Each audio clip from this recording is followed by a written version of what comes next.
Welcome to the show. This is Comics. You guys are all watching the Artist Roundtable. Hey everybody, it's Gerald and Jason with Comics Cast. Let it out. Thanks for having me again, man. I appreciate it. This just comes from watching Lord of the Rings too much, basically. And Thank you.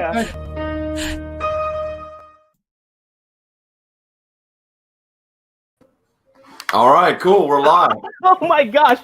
Wow, what a new intro. We got to see the first ever, I think Comics Cast Let It Out. First of all, welcome to Comics Cast Let It Out. Let's do that And part. we're stepping it up. We're evolving. That was our first ever bumper, I guess, our intro. Yeah, intro bumper. Yeah. Yeah. And Well, I've gone through like 5 computers from the beginning, and this is kind of what I do for a living outside of Comics Cast. And the fact it's taken us this long to get an intro is kind of sad, but I'm literally through 5 different computers. well, that's to get fine. to this That's point. fine. Well, Yeah. I want to welcome everybody to. I want to say this, Joe. I just did a count of our Let It Outs. This is episode 25. Can you believe we've done 25 Episode episodes? 25 already to let it out? Wow. Yes, it's amazing. So this is our Yeah. what is it? Our what is 25? 25 is silver, I guess. I don't know. It's our silver. We've got the silver standard here with Comics Cast Let It Out. So I want to welcome everybody that's watching here to Comics Cast Let It Out. Another beautiful Sunday here on December 6th. Mm-hmm. And before we introduce our wonderful guest for today, if you don't know who they are based on that Facebook event reminder, I just want to welcome the one and only Joe Tolliver. Yay! Yeah, I'm back. So yeah, I just want to say thank you to Gerald because he's been killing it while I was gone. We've been doing a lot of stuff behind the scenes on Comics Cast, and I've been working our app and just Gerald's been just killing it on this show. And the fact we're on 25, I wasn't even counting the shows. I wasn't either. They're so good. Happened to do that. Yeah. Yeah, they're very good. So I'm happy that we're still sort of plowing ahead on those. And this show has been. It went from the Artist Roundtable was our center show, and now Let It Out has turned into, I think, a really good show. And then on top of that, from all the guests that leave, they always very, very happy with the show. So it's a good start. Yeah, it's been it's a solid leading show. So that's all you, Gerald. You've been killing it. So good work. Oh well, thank you so much. But it wouldn't be possible if it wasn't for our great guests, and of course the Comics Cast platform has just been phenomenal. We've grown so much in I think in this whole COVID pandemic era. Mm-hmm. I think we started back in like April, and it's become a part of my life, and we've got a lot of different guests, a lot of different returning audience members or audience participants that have become like some of the staples. They've come in and they comment and they've drawn along with us. So we're very happy that Let It Out has made it this far, and we're looking forward to 2021. So that being said, we're gonna do a little bit of just some shameless self-promotion here. We want to plug. Obviously most of everybody here has discovered us through Facebook, but we're trying to grow our YouTube page. So if you look at that, my co-host is right there on the ball.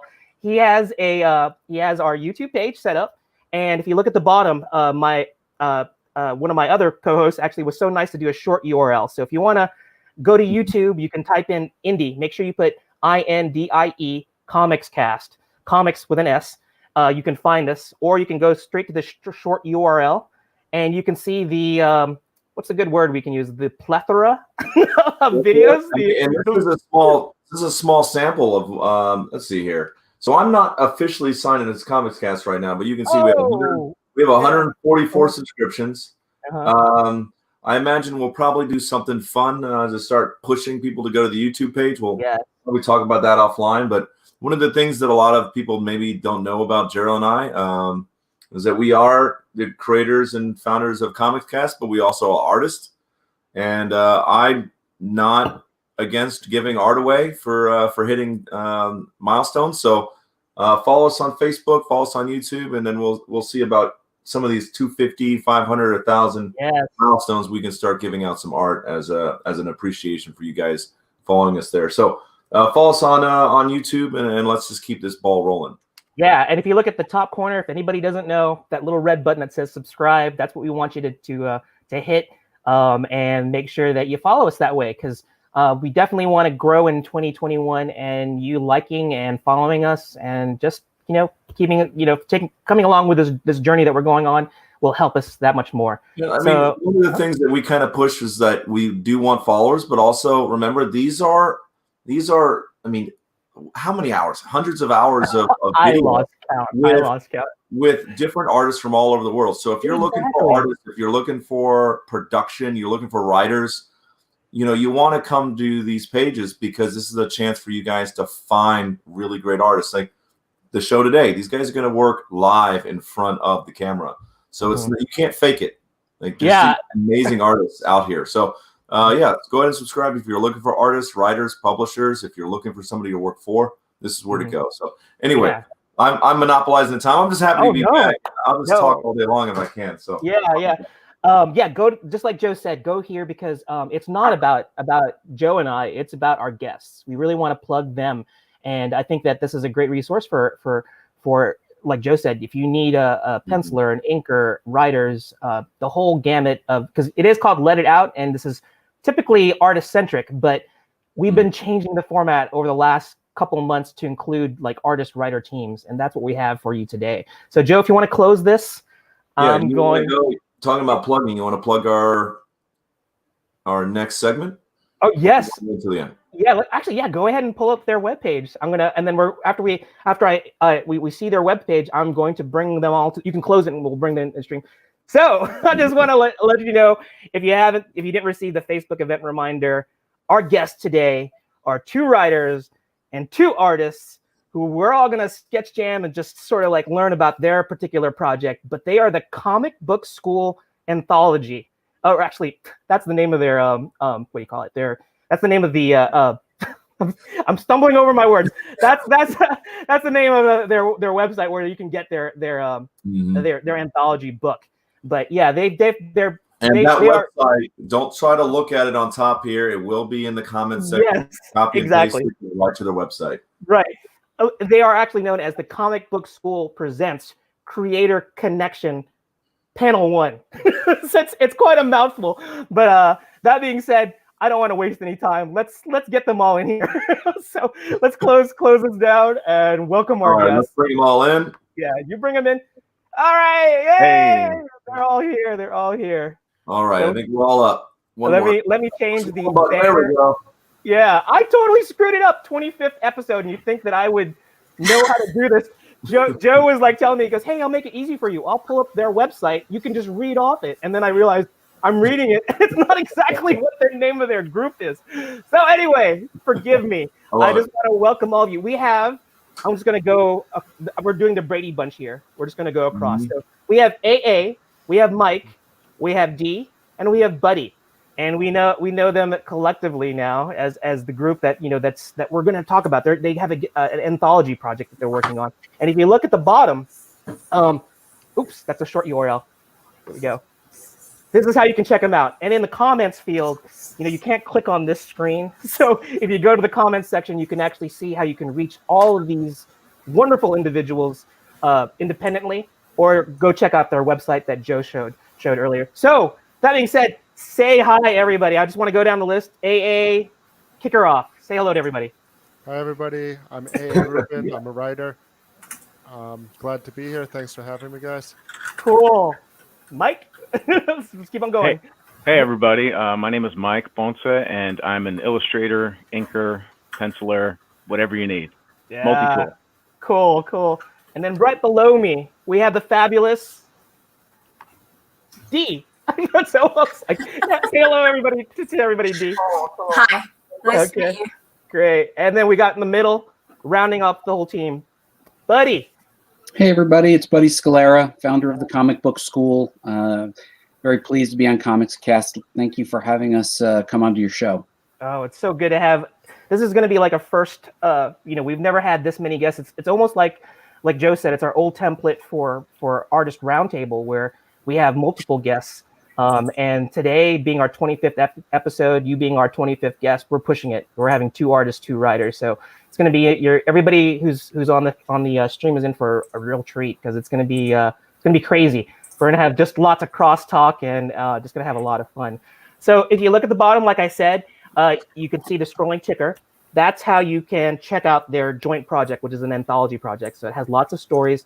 These are just a sampling of the writers and the artists that are in that book, but it's very cool. There's lots of good storytelling, lots of good art. It's something that I strongly encourage you all to check out. Not now. Don't check it out now. We want to make sure that you're watching the stream. So that being said, we're going to move to what I like to call the elevator speech segment, which is where we get to talk, or each of my guests get to talk and give their little bit of their elevator speech. You will have a little bit more than a floor, the 30 seconds between or 10 seconds between floors to talk about yourself. But I'm going to pull up some of the artwork and some of the things that were provided to me, and that way you guys can just sort of like freestyle. Just tell us a little bit about yourself, and I just want you to sort of like tell us about yourself right up to the point where you guys joined together to do this anthology, and then we're going to have AA kind of, after he does his elevator speech, lead us right into that. So first up, we have the great, the one and only Buddy. You're gonna like lead us off. So not to put I go first. Oh, all right, cool. Let me pull up your the information, the things that you'd shared with us, and here we go. So Buddy, tell us a little bit about yourself. My name is Buddy Scalera, and I'm a comic book writer. And also the founder of Comic Book School, which I started back many, many moons ago when I was working for Wizard magazine. And the educational portion was really the part that excited me most. I founded the digital platform for Wizard, which is called Wizard World at that time, then eventually became the show's Wizard World. But after leaving Wizard, I decided to keep going, and I created this Comic Book School. See that? Yes. Subtle, right? Very subtle. Oh, there I am. Yes. At man, New York Comic Con. I don't know if you can tell it's New York Comic Con. I don't know if there's enough words that say New York Comic Con. No, there's not enough. But you're quite got a celebrity. Into the educational portion a couple years ago, and then got into comic book writing. Yeah, and you mentioned Wizard magazine. For us old timers, that was the magazine that, I think it was like the 90s up until like when did they shut down? Was it early 2000s? I don't even remember. But I do. 2000s.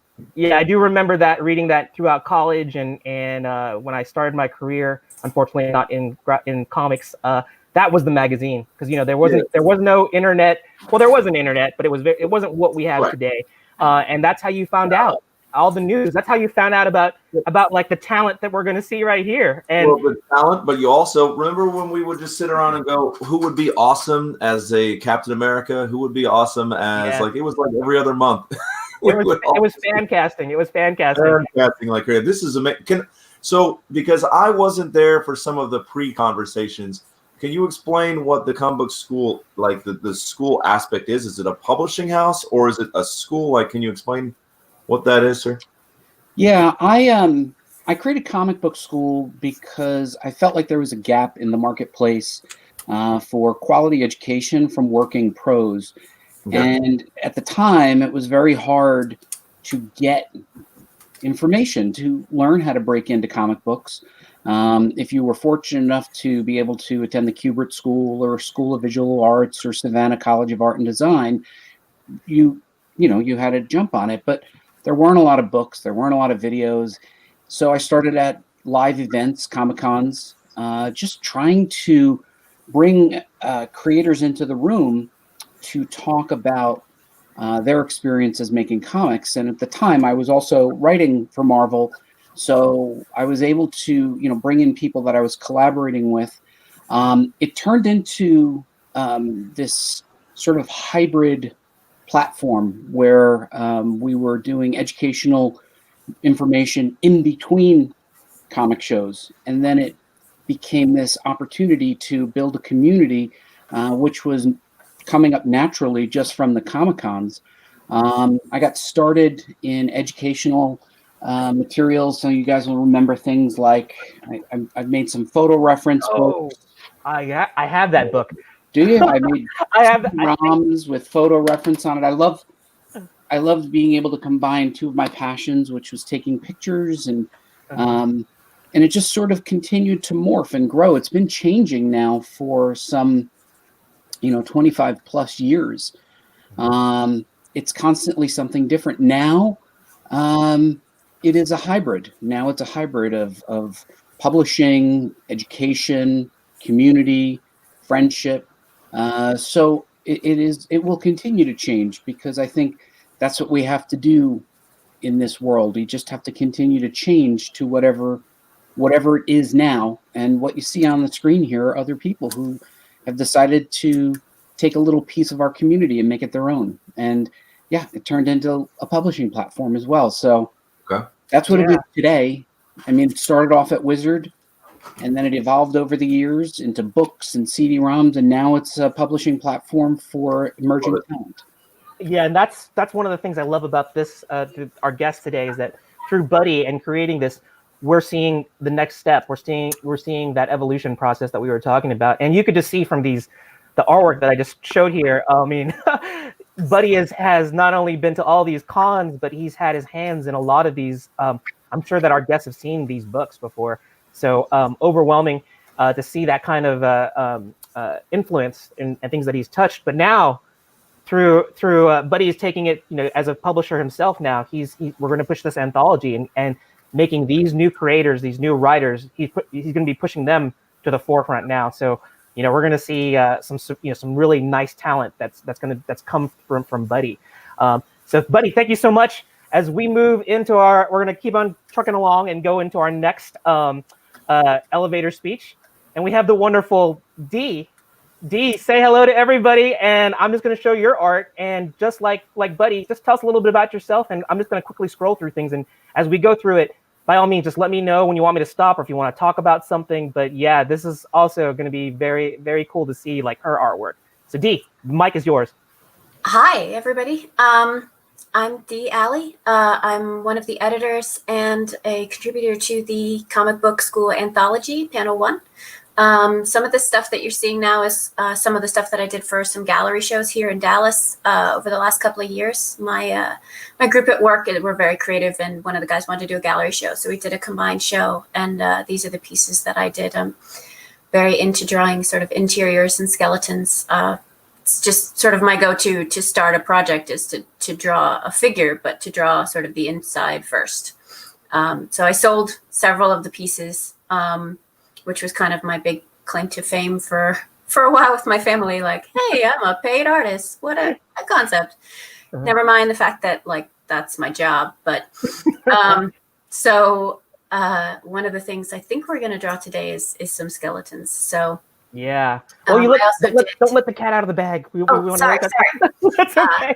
It's all over. It's all over. Yeah, it's all over. But I just want to I'm going to continue. We showed the gallery section here. Now I want to show. This was Inktober. I met Buddy in 2019 at Comic-Con. I had been kind of in a creative rut, and a cousin of mine was like, why don't you come to Comic-Con? It's really fun, and you could get some ideas and stuff. And so most of these are the Inktober that I did at that time was in New York, and I met Buddy, and he was like, well, why don't you just make a comic?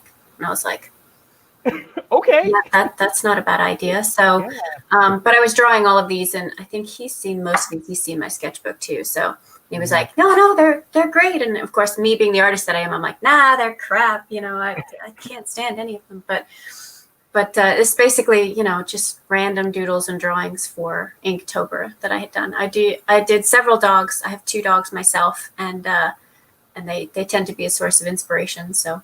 Yeah, I was joking around with Dee earlier when we did our pre-show. I said, "Oh my gosh, I can never complete an Inktober. In fact, I'm guilty. I just draw the prompts, and I actually haven't even got a chance to ink them. I think I've inked 1 from this last year. The rest were just unsuccessful pencil attempts. But I knew I was going to Comic-Con in 2019, so I had done the list comes out in September, and so I was like, I do all my drawings. So I did every drawing in September, and I won't say that I was on date every day, but because I had done the drawings in September, and I knew I was going to be at Comic-Con for a week. So I was going to be in a hotel. I was going to be, out networking and all this other stuff that I wasn't going to have time to draw. So I made sure to have all the drawings done before November 1st. That way, all I had to do was ink it. So that's a lesson to everybody and any artist here, especially me. How about doing stuff in advance? And you were That's a radical concept. Yeah, that's a weird concept to me. And the fact that you were at because I just totally because there's been no cons. I just remember now that Inktober is October. That's when normally Comic-Con is. So you just refreshed my memory on that. But you can see from this artwork, it's just so fun. We saw the skeletons, and of course they have, we all can draw our meaning, different meanings from like some of them. And I think we can talk about that a little later on. But we see just the breadth of just different types of subject matter that D has done. Here we have a dragon, and earlier we had we had this, and then we had her dog. Just really, really playful and very fun illustrations here. Well, that's funny because I can remember which ones I drew sitting at the bar after Comic-Con in the hotel. People would come by with their drink in their hand and go, that's pretty good. Maybe you should put the drink down and go to bed. But, right. Did they give you like things? Hey man, did you draw that? Yeah.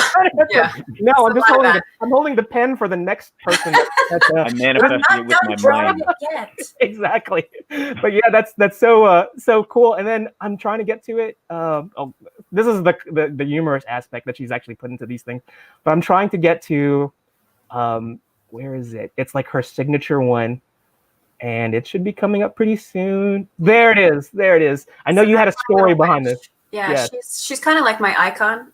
We had done some animations for Halloween, I think in 2015 or 2016.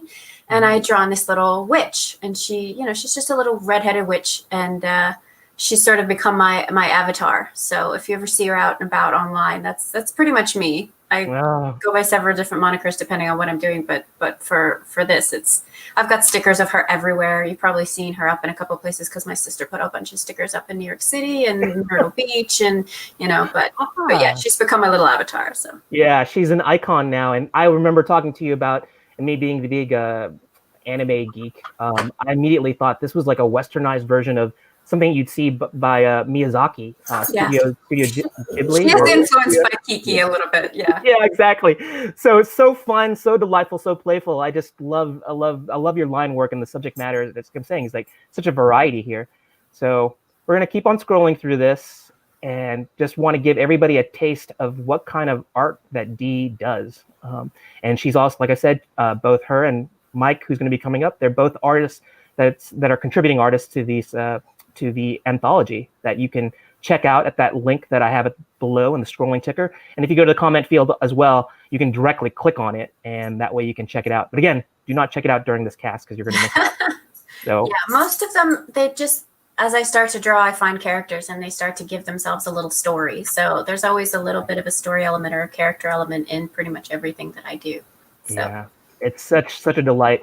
All right, so we have even more before we get to Mike, but I want to show this one because we were talking about how me being an old school guy and liking Wizard, going back even further. I'm a child of the 80s, and I love you were really a Care Bears guy? Yeah. No, let me finish this. I knew this was coming up. I should have probably. What's wrong with being a Care Bears guy? I'll back you up, bud. I was a Care Bears kid. All right, it's okay. Hey, Joe. Don't make me Care Bear stare, because I will. And I'll join in, and then you'll be screwed. No. Okay, anyway. I am a child of the 80s. I love everything about the 80s, and that includes all the great toys that we had. We had, He-Man. We had, He-Man and Masters of the Universe. We had Transformers. We had G.I. Joe. We had all these crazy things, Mask. And then I had two sisters, and they loved the Barbie dolls, the Care Bears, the My Little Ponies, the Strawberry Shortcake. So I like to think I had a well-rounded toy, just influence there. And so when I saw these, I couldn't help but just oh my gosh, it was like a blast from the past. And these are I think they're doing modern versions of all these. And that's the thing is, every time I turn around now, they're rebooting a cartoon we had when we were a kid, right? I mean, the Flintstones was forever, that started in the 60s. Hanna-Barbera. Stuff that we watched as a kid that was originals in the 80s, or at least from what I know as originals, everything's reinvented from something. They're redoing it. There's been 7 versions of Strawberry Shortcake and 3 versions of G.I. Joe and Transformers, and and I'm looking back now at some of the things we watched when we were kids, and I'm like, I have an adult perspective, so like I get these weird like ideas, like where did the color green come from in Rainbow Bright, right? Oh yeah, Rainbow Bright. Like yellow and blue getting it on, and now we have green. So it's kind of like those are the ideas in my head. And this one was, I was looking at it and I was like, Lucky Bear means something very different to me now. Yeah, and I tell you that these are all like, I mean, it warms my heart. I see this stuff and I'm like, oh, it's a blast from the past. Really takes me back. And Joe, this one's for you. So like, how you like that? So, that's what I don't even need to do my Care Bears there. I can just show you like, there it is. But anyway, it's he's a popular guy. Yeah. So here we go. We're going down here, and this again. I was like, I saw this artwork, and again, I was like, these are purple ponies, but I didn't really read all the text because me being the visual guy, I was just looking at it as like looking at for the art, and I thought it was really cool that they're purple. But it does say on the bottom the scientific we can't read the whole thing. You're gonna have to. Oh yes. I don't know why that bar won't go away. Let me see. But anyway, there is text there, and I don't know. It's supposed to just disappear. So my friend is an elementary school teacher for 5th grade science. 5th grade science, and she had come up with, I don't know if it's hers, but she'd come up with this: purple horses eating orange constantly is purpose, hypothesis, experiment, observation, conclusion. It's the scientific method, and she uses that to help teach her kids to remember it, right? Which until I did this drawing, I never remembered it. But she said they really need a visual. I have several kids who are very like visually, acuitive, so they need that visual, something to see to remember it. And she said, could you draw me some purple horses? And I was like, yeah, sure, I can draw purple horses. So I drew the purple horses and the oranges, and I sent it to her, and apparently the kids love this drawing. Like, she pulls the big poster out like every couple of days, and it's like, okay, let's go over it. And they're like, yes, the purple ponies. And so now they'll always remember this saying, and she's got it for her kids for years to come. So I've done a couple of different drawings for her classroom. Yeah, who says that art isn't, really good for teaching tools here? Not who needs like legions of like Marvel and DC Comics fans when you got a classroom of kids that are all rooting for you and like going, that's the art that they're going to remember. Who knows, like when we talk about Care Bears and He-Man and stuff like that, they're going to remember the purple pony, that they saw in their classroom. That's part of their and they're actually going to remember the scientific method. Yes, so here, that's the important part. Yeah. As a foreign person into this conversation, since I haven't seen your art before, D, like I'm really enjoying the consistency of your style, which is very cool. Like your horses like stream your style, and it's accurate. Like horses are hard to draw. People always kind of sleep on horses, and then once you got You're the final boss in a video game is drawing horses. Exactly. That's funny story about horses, because I couldn't draw horses. When I wanted to, actually before I even started wanting to, I remember one of my earliest memories of I think it was like kindergarten, 1st grade, before I started actually drawing a lot.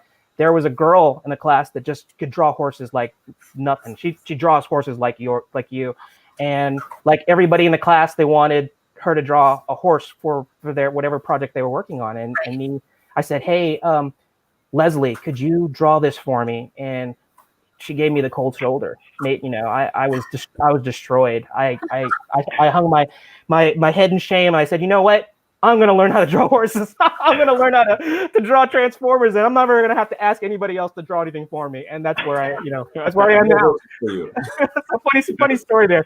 So love this horse. Well, the horses here. I had gone to Animation Mentor. I was class 407. And one of my professors was the guy who did the probably the most difficult shot I could ever imagine. He basically, for Spirit in DreamWorks, the whole movie about horses, it was all done in 2D. And there's one where the horse comes running down a hill and then back up a hill, but it's a 360 around the horse. So he's drawing in perspective with the horse moving down and then up and at a consistent angle all the way around the horse. And I watched that scene over and over, and I'm like, I have no idea how you did that. I can draw it still. Yeah, and like so I made it my purpose to be able to draw like an accurate depiction of a horse, because if he could do that, I don't know about other people to do that. Uh-huh. If he could do that, I could do this. So Well, just like Mike said, that's like goals. You know, that's the final boss. And then we're gonna get ready to go into Mike stuff, but this is the last one that I have here. And I tell you, I looked at this and I was like, just so many feels, looking at this, because it's a fusion of two iconic properties. Dee, tell us a little bit about this drawing. So I have a whole bunch of friends that are very into Dragon Ball. We were watching Team 4 Star's Dragon Ball Z Abridged. And there's one scene that they did where they took the song from Steven Universe for Giant Woman and they did Super Saiyan. So Goku's basically singing to Gohan that he wants him to become Super Saiyan.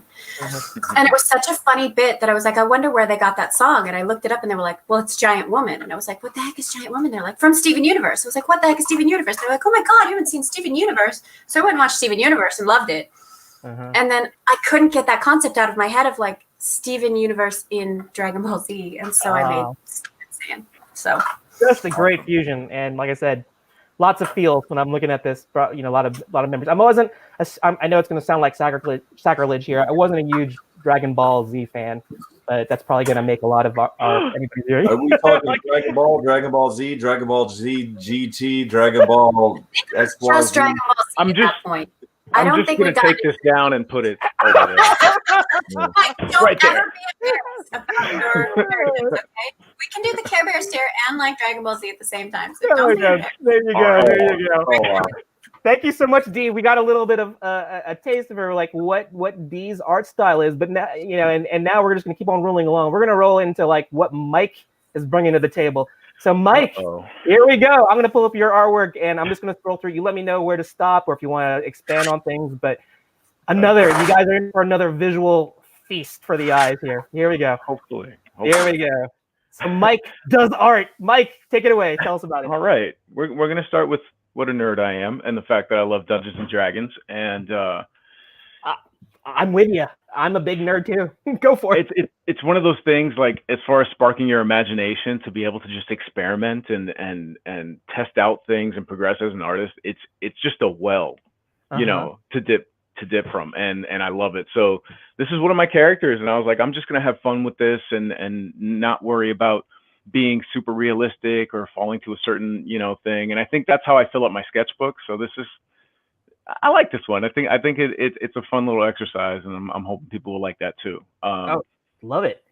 And I like what I like about this is like it's kind of like it's a character. It looks like a character sheet. You have your main character, and then you have like the creative process that went behind it, or maybe even characters that are in the same world. So I'm also a Dungeons and Dragons fan. Love. I was actually more Star Frontiers. I guess that shows my age. I don't know if you know what Star Frontiers is, but that was I've heard the Legends. Yes, the Legends. It's a space version of Dungeons and Dragons, and unfortunately, it's not around anymore. D&D obviously outlived it. But let's keep on going here. We're seeing lots of love from. Is this another Dragon Ball reference here? It is. I just, you know what? I'm standing by it.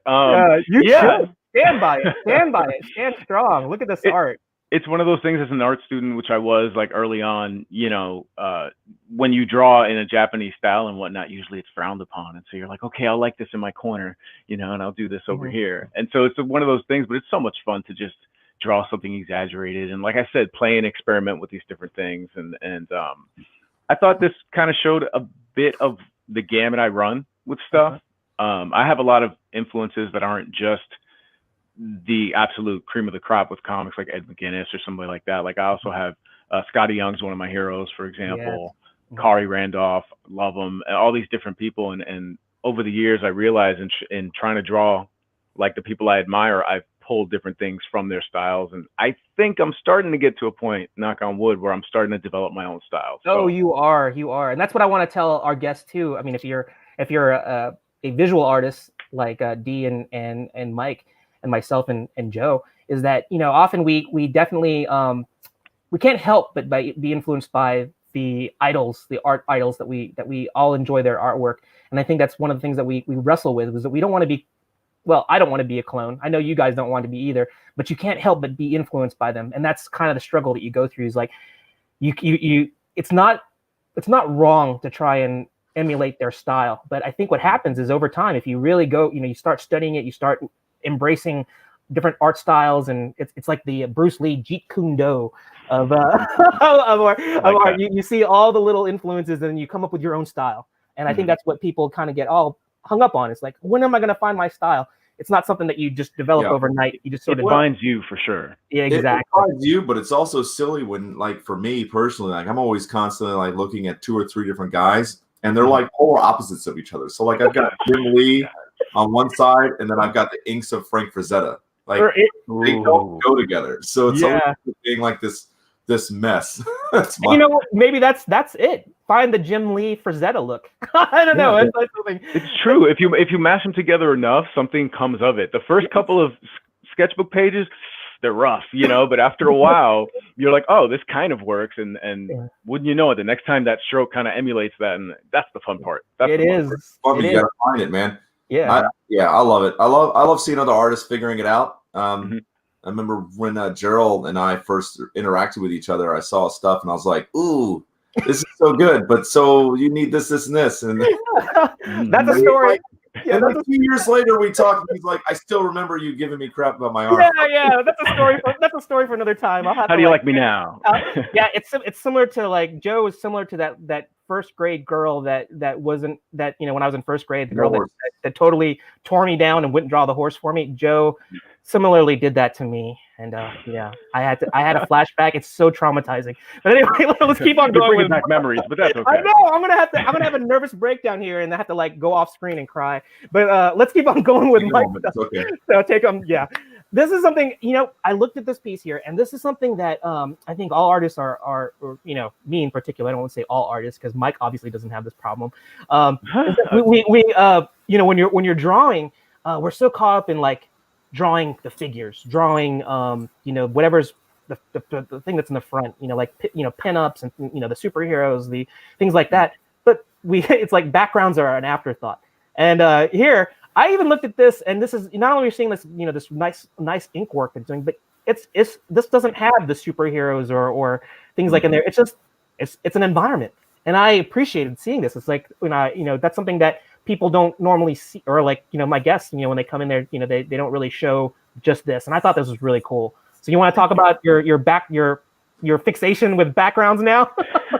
Yeah, absolutely. Actually, I went to art school a while ago. I'm an 80s baby as well, not to date myself, and I went to school for animation, and then I changed over to graphic design. So I had this background of like I guess composition and what goes into certain scenes, and I always wanted to do my own comic book, and I was the guy that was like, I'll do it one day, and time passed, and then I finally got to that point. I was like, well, I can competently, I think, draw a person standing in the ether. What's that going to do for me? And I started kind of going into it, and I realized I can maybe compose some scenes and make panels more visually interesting. Like maybe I do have something to offer this, and maybe. What are you talking about? I can't look a gift horse in the mouth. Like it's been a road, and I'm fortunate enough to be trying to put my all into it right now, but there's experiments and they go wrong. And I can tell you 80 things wrong about what you got up there, right now, 85 things, 90 things that are wrong with that thing. Whatever. But I know it's part of the process. And I'm just convincing myself, don't throw this away. Don't delete this file. Don't do this. Just keep it, leave it here. Right. Yeah. As a time capsule and look at it again, so I'm looking at this drawing. Okay, this is another example. This full-fledged illustration, and we're talking. It almost has kind of like I was saying, an isometric point of view. It's a kind of a bird's eye, three-quarter view, and we talked about your style now, which is it's not the typical like comic hero heroine style. It's more of like a cartoon style, but you're blending in like some realism to this too. I mean, aside from like the fun. As fun as a guy with 2 Molotov cocktails in his hand can be. The craft beers, it's okay. Exactly. We have some. You have these cartoon style illustrations, but look at the the shadows here. We have the central lighting here that's going. So you see the shadows for the characters here in the upper, and you see the shadows here in the back. I mean, these are things that I think people, you don't really notice. You'll notice if it's wrong, but. If it's right, it just looks right. It feels right. And even though it's cartoon, you're putting on all these details. The perspective is there. You see all these. It's done really well with a nice, fun style, and it tells a story too. I can't get over this donut with a fish head in it. I'm like thinking to myself, what would a fish donut taste like? This is and it's also a lot. It's also a lot of fun to see something that is consistent. You see a lot of people drawing figures, and then the temptation is to turn around and get photo references for your background. So everything is always very flat. And then the figures have one style, and the background is really just traced from some sort of a photograph. So there's a disconnection between the styles. So it's really nice that you've been able to sort of get this sort of like eye perspective, the feel perspective in there, and it's very consistent though. So it's very pleasing to see this. Really cool. Very cool. Thank you. And then we were talking earlier about some of your influences, and when I saw this, it just reminded me of like the Capcom video game like posters and things like that. With the text or the titles like integrated into like the illustration itself. It's like I think you mentioned graphic design. I come from that school as well too. So for me, this is like you're taking that illustration to another level by adding the graphic design elements. With integration of typography. With your imagery here, and these look like they could be not only just things for an animation, they would translate, I think, well to like a video game. So you may have video games in your future, maybe. I don't know. That would see that 2D art video game. That'd be sick. And here's another example of. I think I don't ever want to hear anybody say Mike doesn't draw backgrounds, because this is like, I looked at this and like we have. I don't know. These are different biospheres. We got like the rocky type mountains. We got the Appalachian desert type style mountains, and then we got like the forest here. We got like snow. We got desert. We got water and forest. It's just incredible. And then to top it off, he has this illustration of this little girl here, and I don't know what this is about, but it just tells a story, And Mike, I don't know if you want to talk a little bit about this too. Yeah, absolutely. It was a cover art for a young adult children's novel, and the person I worked with was amazing as far as their vision of what they wanted, And I told them, I was like, I can go off, so to speak, on it if you want me to, based on these things. I welcome the challenge, and I think again, I can name a bunch of things with this one, but at the same time, like that was a challenge that I knew was really high to reach, and I was like, man, if I hit even here, I'll have proven something to myself. I've got to take that challenge. I can do it and then some. I want to do this and that, you proved it yourself. You proved it, definitely proved it. And, this is where we were talking a little bit about your diversity of style. You do digital, you do traditional, but this is like, it's the subject matters. They get somewhat surreal, so you want to talk a little bit. This is watercolor, right? This is watercolor. Yeah. I actually made a little notepad. Do I even have it around here? I do. I have a little leather notepad that I was taking with me to try to sketch every day. And so I had never really experimented other than just ink for years, like, pencil and ink. And I was like, I've got to go through the ugly drawings, the 10,000 drawings before I get to the good ones. I took watercolor paper and I created, a little book out of it where I practiced my stuff. And this was one of the first things I did that I was like, okay, I like this. Yeah. Lesson to me, I got to do that too. I got to start journaling and carrying it around, because you're right. That's another lesson I think that all of us need to do, is that nothing is ever going to be perfect. Even like our finished works, we're going to be our worst critics. But the important thing is like what I used to do is I wouldn't be happy with it, throw it away. And I wish I didn't do that. Did that for years. Yeah, I feel like a weirdo bringing this up, but like the word balloon itself is really cool. Like I'm really digging the word balloon. Oh yes, the ink line on that. That's just very clean and it's very neat. It's got a nice texture to it. Right. I love that. I love very cool word balloons. My weird obsession. Yeah, Dee, did you have something to say? I don't know if you. Keep everything. I mean, it started me down the path of hoarderness, which I don't recommend. Did you see my studio? My entire apartment that doesn't have stuff overflowing in it. But like when you keep your artwork, you look back and you see how much you've improved, which is awesome.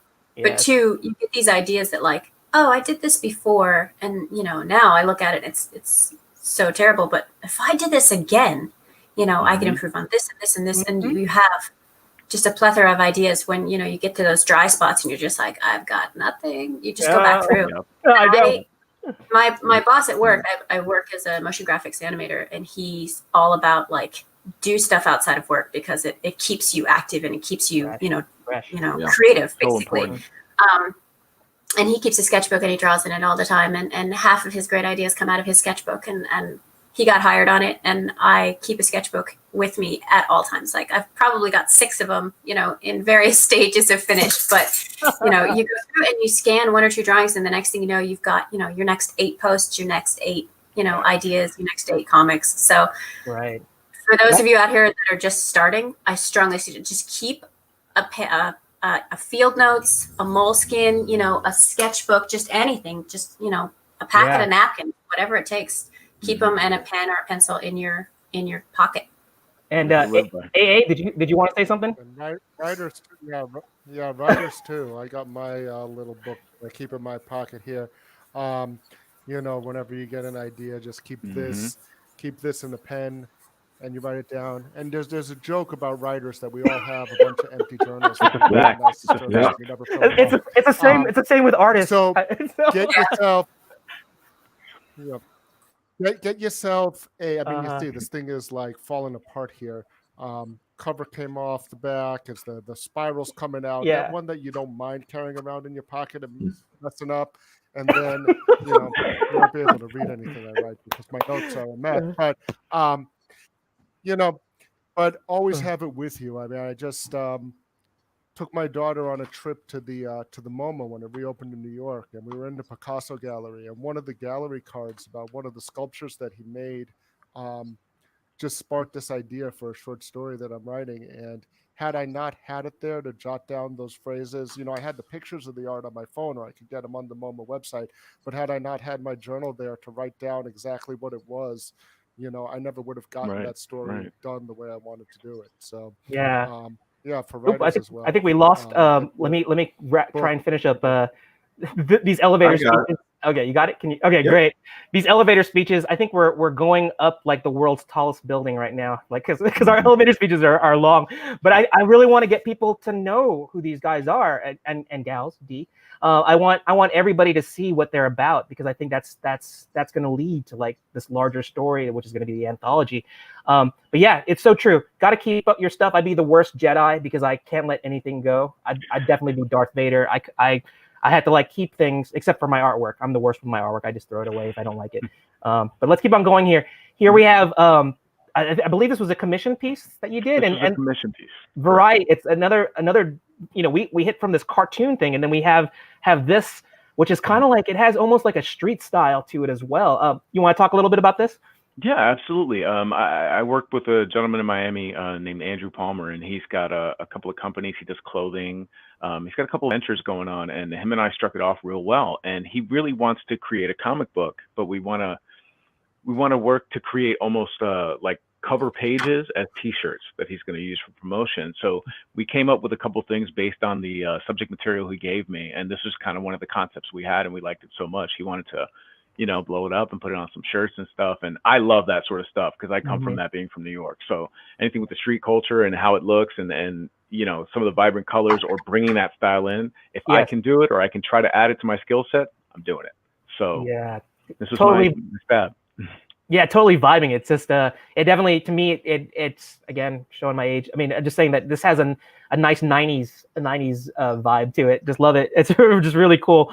And even like I don't know, I was looking at that smoke and I was like going, does that spell something? I was looking for something deeper in it. But we're talking about this experimentation that you're doing, and having we talked a little bit about sometimes artists, we get into this kind of rut where it's not really a rut. We just feel like we need to draw like pinups. We don't really think about any type of story that goes behind some of our drawings. And what a revolutionary concept, drawing something that has a story behind it or an implied story. It's like we don't really think about it. It's like, oh, let's just draw the pretty girl or the Superman pose type thing.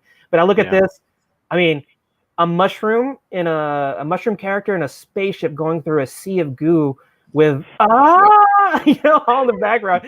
But like I could come up with all sorts of crazy stories behind this. What were you thinking when you did this? I was, if I'm not mistaken, looking at pictures of the Japanese wave, the old painting, the Great Wave. Oh, yeah. And also looking at Calvin and Hobbes' Spaceman Spiff. I was going to say Spaceman Spiff. That is definitely a Spaceman what Spiff. A fusion. You stole that ride from Spaceman Spiff. It's a bit derivative. I'm not going to lie. Yeah. Very cool. Yeah.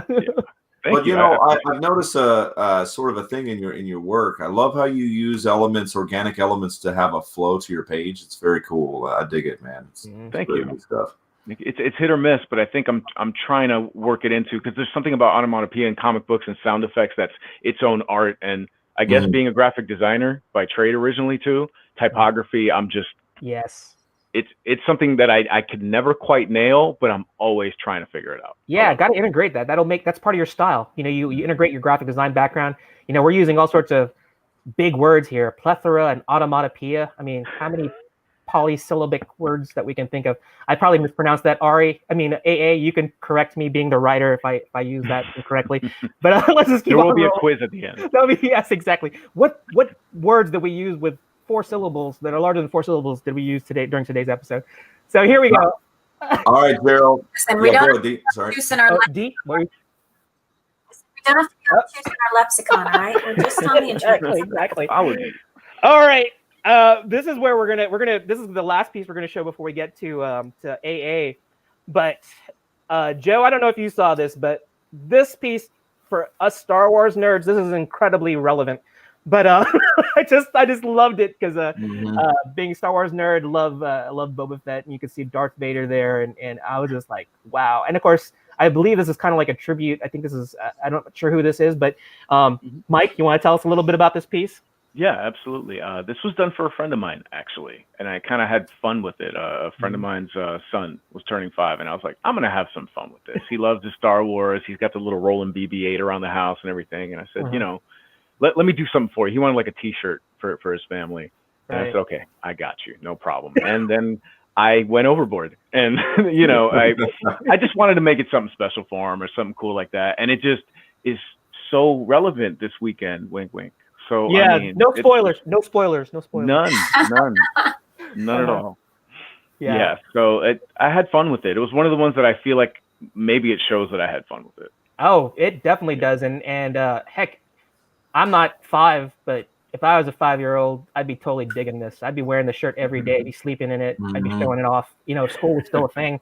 I'd be going to school in that thing every day. It'd be like, Mom, you're gonna have to wash my shirt again tonight because I'm gonna wear it tomorrow. I had no idea it was a T-shirt design, but you know, that's something I'd put on the wall as well. So very fun illustration here. So thank you so much, Mike. We got a little bit of taste for what Mike's art style is, and then we're gonna move right into AA. Well, before you jump in, I'm gonna do a time check for you. All right, we're coming up on 11. Yes, so 5 minutes to 11. Right, my time, Pacific Standard Time. So and I told our guests that we have more. We have definitely more guests, so we have to do longer elevator speeches. So we're gonna try and wrap. AA is gonna be our last elevator speech. We're almost at the top floor. I think it's like it's like Willy Wonka and the Great Glass Elevator. I think we're going beyond now. but we're gonna talk a little bit about AA stuff, and then we're gonna go into the live drawing segment, which is actually on par. You know, we usually do. We're fine. I just wanted to point out a couple of things. Number one, the time, but also for everyone who's watching, when we go into the live drawing portion, you guys can draw along also. So grab your paper and everything else like that. Be ready to draw along with these guys.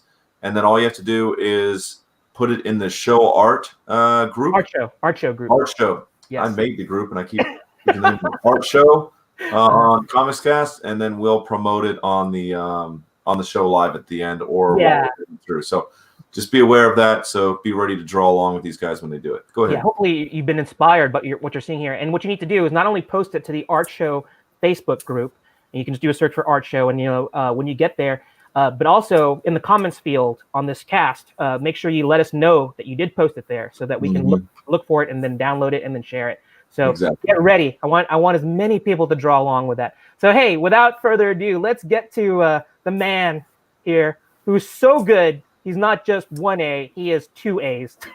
So let's get AA here, and that's his pen name. but it's a brilliant like marketing thing. I think in graphic design, Mike, you can attest to this from a marketing standpoint. You definitely want to be first, because back when yellow pages were a thing, you want to have A, and if you can, you want to get 2 A's. So that way you're always first on the list. So here we go. AA, welcome to the show. Let's talk. Tell us a little about the fedora. Just tell us about yourself. Love to hear it. All right. So first of all, the AA, the marketing thing is serendipitous. They're actually serendipitous. Real Love that word. Initials. So yeah. So there we go. So I got 2. They're actually my first 2 letters of my name. It was a search engine thing. Someone had the same name as me. I had to get something else. So it ended up AA Rubin, which is my actual initials. So I am a writer. I am an editor. I'm a teacher as well. And I work in a whole variety of different genres. I do some comic book stuff. I do a lot of prose stuff. I published my first prose short story back in 2001. So it's a very long time ago. I write poetry. I've won awards for my poetry, for my flash fiction. You can see a whole bunch of different stuff that I've done. I have a great variety of different styles, different influences, different genres, different mediums that I work in. I also edit as well, and I'm doing some editing work for our anthology too. So you see there first a few of the comic stories that I've done. You could probably see, even just from the artwork of those first pages, that they're in a number of different styles and genres and things like that. And there's from a reading. Yeah, you'll see the fedora and a lot of my stuff. It actually is the picture that I used when I first started out, which was the one that you had on the very first the very first slide of that.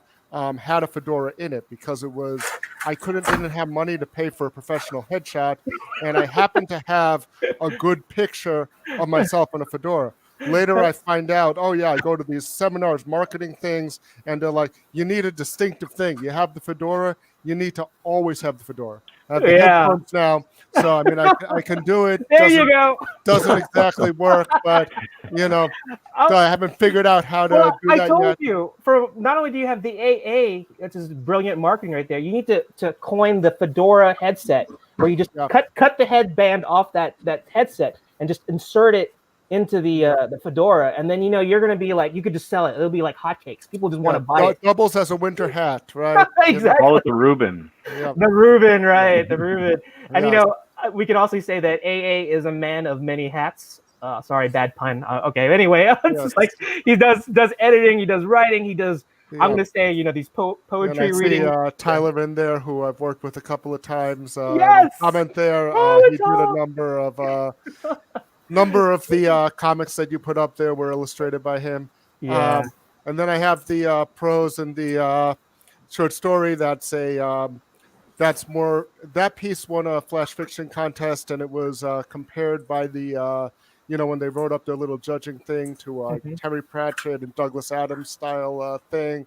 Right. I had a couple of things that are more serious. You'll see a number. I mean, of the there's from a dragons thing. I do a lot of fantasy as well. Right. This is post-apocalyptic fiction. That was a shared world anthology. That was a fun one. That was a that was a great little website. That was about another writing contest that we did pretty well in. It will blow your mind completely. Yeah. So it's it's the little clickbait style headset. There's another reading. That's the summer fedora. I got the summer fedora. Oh. Yeah. So you're not supposed to wear that after Labor Day. That's comedic poetry. Rhyme and Punishment. I wish I had come up with the title of the anthology, but that's what it is. And a flash fiction contest. A whole bunch of different things. I will say that, as I said, I was originally a prose writer, almost exclusively. I did poetry more recently, but back, like I said, I started in 2001. I was originally a prose writer. I wrote this one story, and I couldn't make it work. It was like this thing. It was like I knew this was a good story. I knew it had to get out there. I knew it could, but I couldn't make it work. And eventually, because I had at that point just gotten back into comics again, and this was during the 90s with I got back in. A lot of people got into Neil Gaiman. He did his comics first and then his novels later. I got into it kind of backwards through Good Omens with Terry Pratchett and Neil Gaiman. I read his novels, and then I got back. I was into comics as a kid, and then I got back into comics after reading that. So it was that whole group with Neil Gaiman and Alan Moore and Frank Miller all writing around that time. Yeah. And I figured this story needs to be a comic story. And I was like, how am I going to do that? No idea. The only thing they didn't have they didn't have internet as much then. There weren't, there were a few panels at cons or whatever, but basically I had the script in the back of one of the collected Sandman books that I used to start, and that was it. And then I went to New York Comic Con one year, and I found Buddy and his comic book school panels, and that was basically how I learned to do this. That last one is one of the comic stories that I have in the anthology, which I'm going to transition into right now. Perfect transition. This is where it all begins. Now go ahead. Yeah, I just want to intro it in terms of you've all done your independent works now, and now we have AA who's met Buddy, and of course Dee talked about meeting Buddy as well. And I don't know, Mike, did you meet Buddy as well, or were you brought in some other way? I came in a little bit late to the game, actually. Okay. But fortunate enough to meet with really great writers that were really amenable to me jumping in there and were willing to work with me.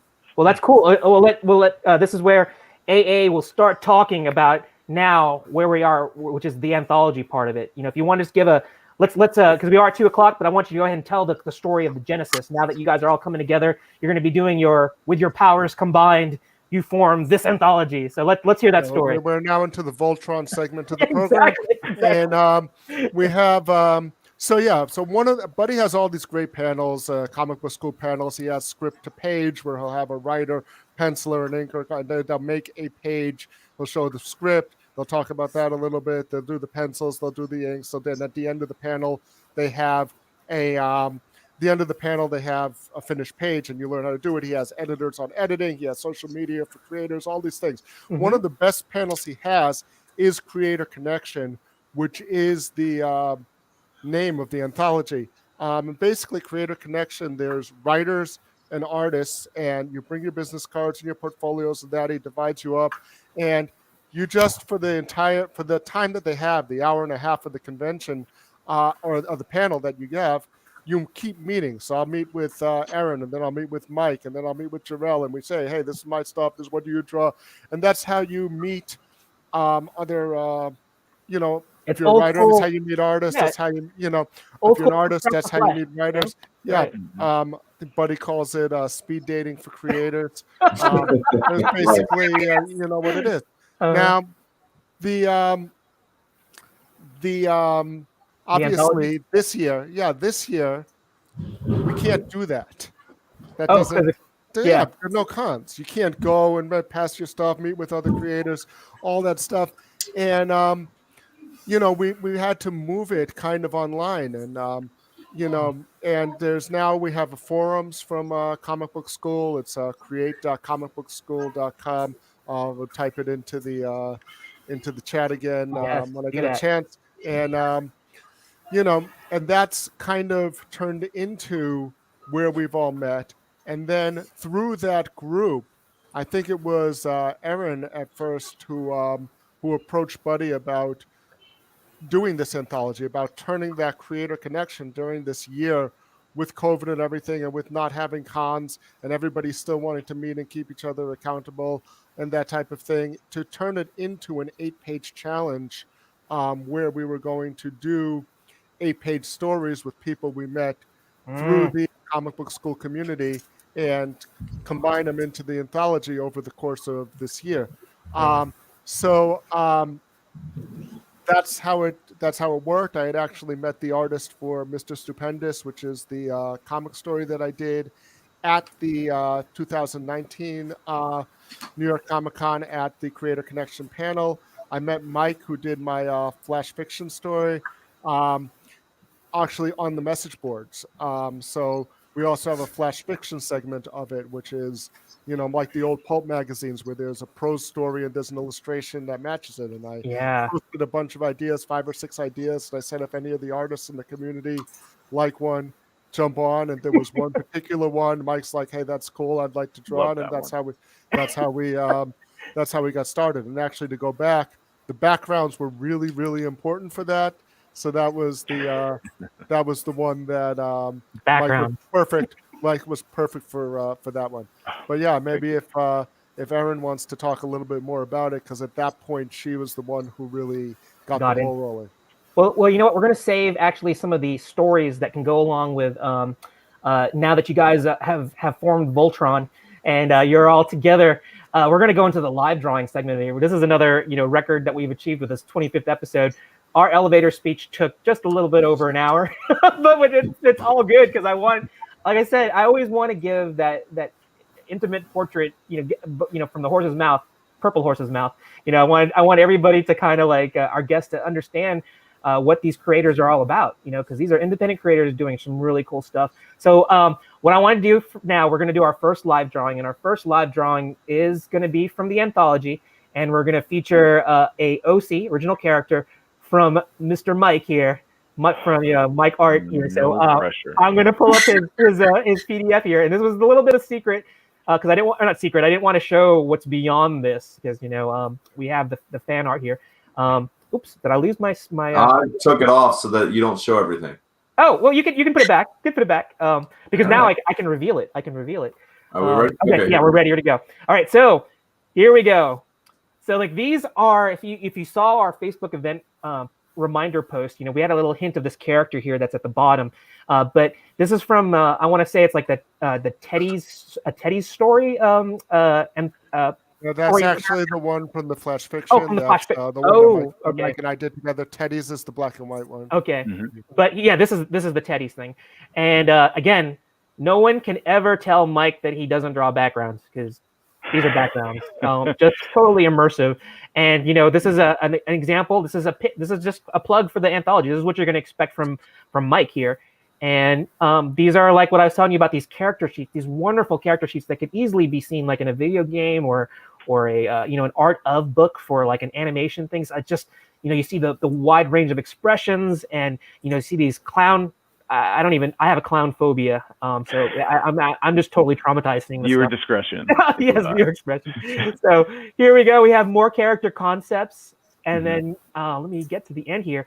This is the character that we're going to be drawing. We're going to be doing a Teddy style here.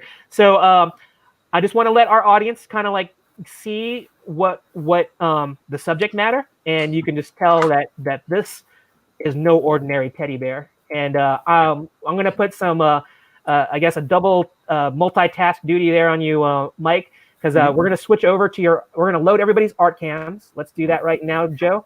And we're going to put like maybe let's do a 15-minute. Joe, if you want to keep track of time, it's 2:10 right now. Let's do 15 minutes, and then see where everybody's at. And maybe if we have to do another 5 minutes to add on it, that's fine. But let's draw. I think that's Erin or Dee's art cam. Let's load up. So now you have everybody's. I'm working on it. Most people are working digital here. Give me a chance. Yeah, true. This is a treat too because we're doing. We have 2 digital artists. I mean, they're traditional, but so I'm going to show you guys. We got Mike's. This is Mike's here. Yep. Yeah. There we go. So, let's draw the Teddy character, and what is it? Joe will kind of like transition between everybody's art cam, and AA and Buddy. I encourage you both to like just do some crosstalk and just sort of like give us your thoughts in terms of like what they're drawing, or like if you want to tell more stories about how you guys all came together. I just want this to be like an open mic where we can just all sort of like learn about your group and just delve into this great art that we're going to demonstrate. And again, if anybody's watching the show, feel free to draw along with us. Just let us know in the comments field that you are drawing and that you want to post it to the art show, our Facebook page, and we'll show it. So that being said, let's start drawing. And Mike, tell us a little bit about this Teddy character.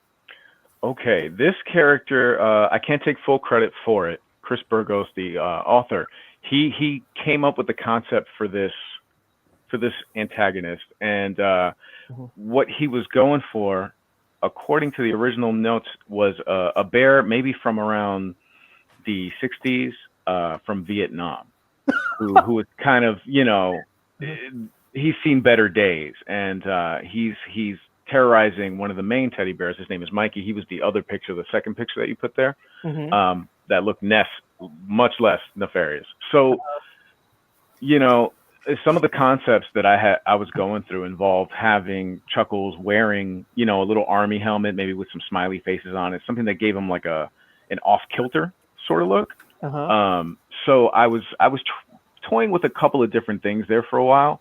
And me and Chris through multiple kind of rounds of revisions and whatnot, found something that was more akin to what he was thinking, something that was a bit more subtle and more sinister. So I ended up kind of going in the direction of a teddy bear who had two sides to him, two faces, however you want to slice that. So what I ended up doing is having, a kind of a scared looking somber bear on the front and a much more menacing looking bear on the back. And how was I going to achieve that? And him having been maybe in the jungles, how are we going to represent that? So, I've found comfort, I guess, recently in trying to devise different idiosyncrasies, different small details to hint at a character's backstory or what motivates them. And it's a concept that I think I've heard in passing before and been like, yeah, I know that, but I've never really put it into practice. So it was kind of fun to do that and to really take a different approach to it. And you were saying that I guess some of the drawings and whatnot feel like they're like character studies and whatnot. And I think that comes from part of my background. And that's how I set up my digital sketchbook. I have different pages. Matter of fact, I can show you real quick. I have, a whole other page of different sketches. Oh, wow. And I just try to fill it up, and each page is a different subject, and I'll try to fill it from left to right and just go through it, because the one thing for me is I have to draw every single day, even if it's the smallest, tiniest thing, or I'm completely out of whack. Completely. Wow. So, I've learned as an artist, like, okay, if I'm going to take this seriously, I need to know my strengths and my weaknesses, and I must be getting somewhere. You're definitely getting somewhere. And hopefully you talking over, I'm trying not to look at what you're drawing, but just if hopefully you can draw along while you're narrating. But I encourage AA or Buddy, did you guys want to like chime in a little bit about the stories or what you know about this part of the anthology? Did you guys want to like fill in any blanks there?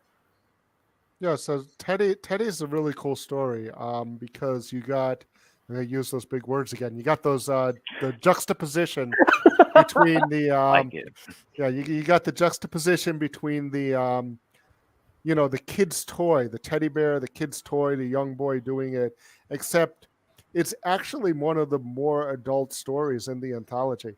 So it's a really, really interesting tension there that's between these these kind of very familiar childish character. You hug the teddy bear to keep you safe, and I think that's a main thing in the story. And ostensibly the teddy bear is supposed to keep you safe, but in a very real and not just a figurative way, but in an actual very real way in the world of the story. So I thought it was a very interesting story in terms of that. I don't know, Buddy, do you have anything? I think what's great about the stories in the anthology is that they are so uniquely different from each other. There was no single theme where everybody focused on horror, sci-fi. There was a little bit of everything, humor. There was even an autobiographical comic. And what struck me about the Teddy story was how you could see that it was, I felt like there was an edge to it. Like it was fun and light, and yet at the same time you could tell that there was something else to this story that was more than meets the eye. I remember years and years ago there was a comic called Cherry Pop-Tart, and it looked a lot like Archie comics. And it clearly was not Archie comics. It was definitely something that was a lot more mature And what I liked about Teddy's was it looks deceivingly innocent, and yet it is all mature and fun and funny. So I think what the team was able to do was create something that drew you in and surprised you. And I think that's what a good anthology story should do. In 8 pages, you're not there to, tell a sprawling story. You're just supposed to get in there, have a beginning, middle, end, have it be punchy, have it be enjoyable, and then get out. And I felt like the Teddy story did a great job with that. One other thing I think is Mike did 2 stories for this anthology. He did this Teddy story, and then he did my flash fiction story. And between the 2 stories, you really see a lot of range in his art, because they're 2 very different styles, 2 very different genres of story. And between the 2, like if you're looking at Mike's art in one and Mike's art in the other, you could really see some different things that he can do. I can say that even though I didn't work with him on this story, I worked with him on the other story, and he's really, really easy to work with. He's really good about keeping you in the loop and developing the story, but also showing like he's the artist and he knows how to present stories visually. It was really very nice working with him. If anyone's looking to hire anyone, I could give him, my personal recommendation, having worked with him before. Thank you kindly. Appreciate that. So, about the anthology, is this? I know we're talking about this first one. Is there already plans for like a part 2 where you expand? Is it going to be if there is a part 2, is it going to be an expansion of the stories that maybe are told in this part 1? And if it is, is there going to be a Teddy's 2, like The Revenge or something like that? It's like Teddy's part, First Blood, More Blood. I don't know. I don't know. 20% more blood. 20% more blood, right? Exactly. So, the exciting news is really recently, Chris and I have kept touch, and we are going to continue the series, which I'm super excited about. The Comic Book School has given me an incredible opportunity to just jump in the deep end and figure out whether I can do this or not. Mm-hmm. And I'm so pleased, to say that these relationships I built already are bearing fruit. So Chris and I are going to work on the next couple of issues coming up real soon. So I'm super excited for that. He has his own publishing company called Tales Beyond, and it's really exciting to work with such motivated people. And I really like to collaborate. As much as I have my own ideas, mm-hmm. I really like taking somebody else's stuff and saying, hey, do you mind if I try something over here and see how it looks? And both Ari and Chris have been incredibly patient with me, seeing what's going on, giving me good input and feedback. It's been an absolute pleasure. Yeah, and I think that Buddy and AA, if you can talk to us, is like, I think with the anthology project, it is true collaboration. It's not like right. Mm-hmm. I mean, it's not like you guys, like as writers, it's not like they just dictate everything. It's really allowing the artists to like spread their wings and kind of like put their own stamp on it. Is that what's different about the anthology?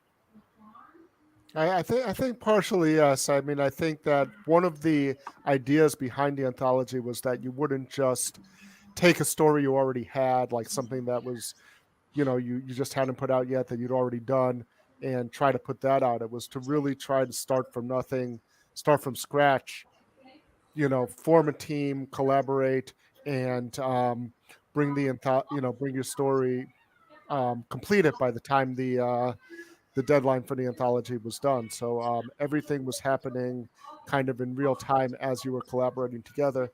And, in terms of how the different teams work together, I think different people always work differently. Depends on who was working with whom and what they wanted to do. But I think most of these were done by people who had met. This was their first time working together, mm-hmm. Possibly right. with 1 or 2 exceptions. So I think that that allows for greater collaboration in a way, because you're working out the stuff. It's something where the idea is still generative, so you're you're bouncing stuff off of each other. It really allows for more collaboration, I think.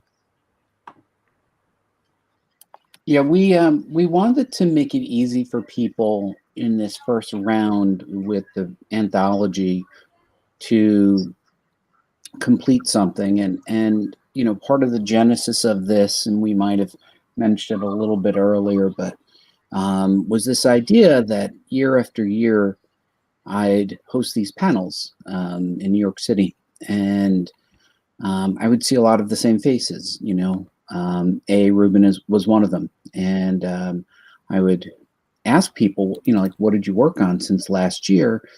And I would find that people had not completed projects that they had intended to complete, or that they had said they were going to complete from the previous year. And it wasn't that they couldn't do it, it's just that they didn't know how to get from the beginning, the middle to the end, because they didn't have that structure. And having grown up in publishing, I was a journalist. I learned about, you know, publishing plans and editorial calendars and how all of these things came together. And when Dee, Allie, and I were talking about it, it came up organically that, hey, listen, what if we were to guide people to do an 8-page challenge? And, you know, people are immediately, oh, I can do more than that. And we were like, we're sure you can, but just stick with this. Just follow this. So important. Yeah, just follow this. And what we did was we came up with a way of helping people to stay on track. Now, we created message boards. We hope that people go and check them out. But ultimately, at the end of the day, we were right.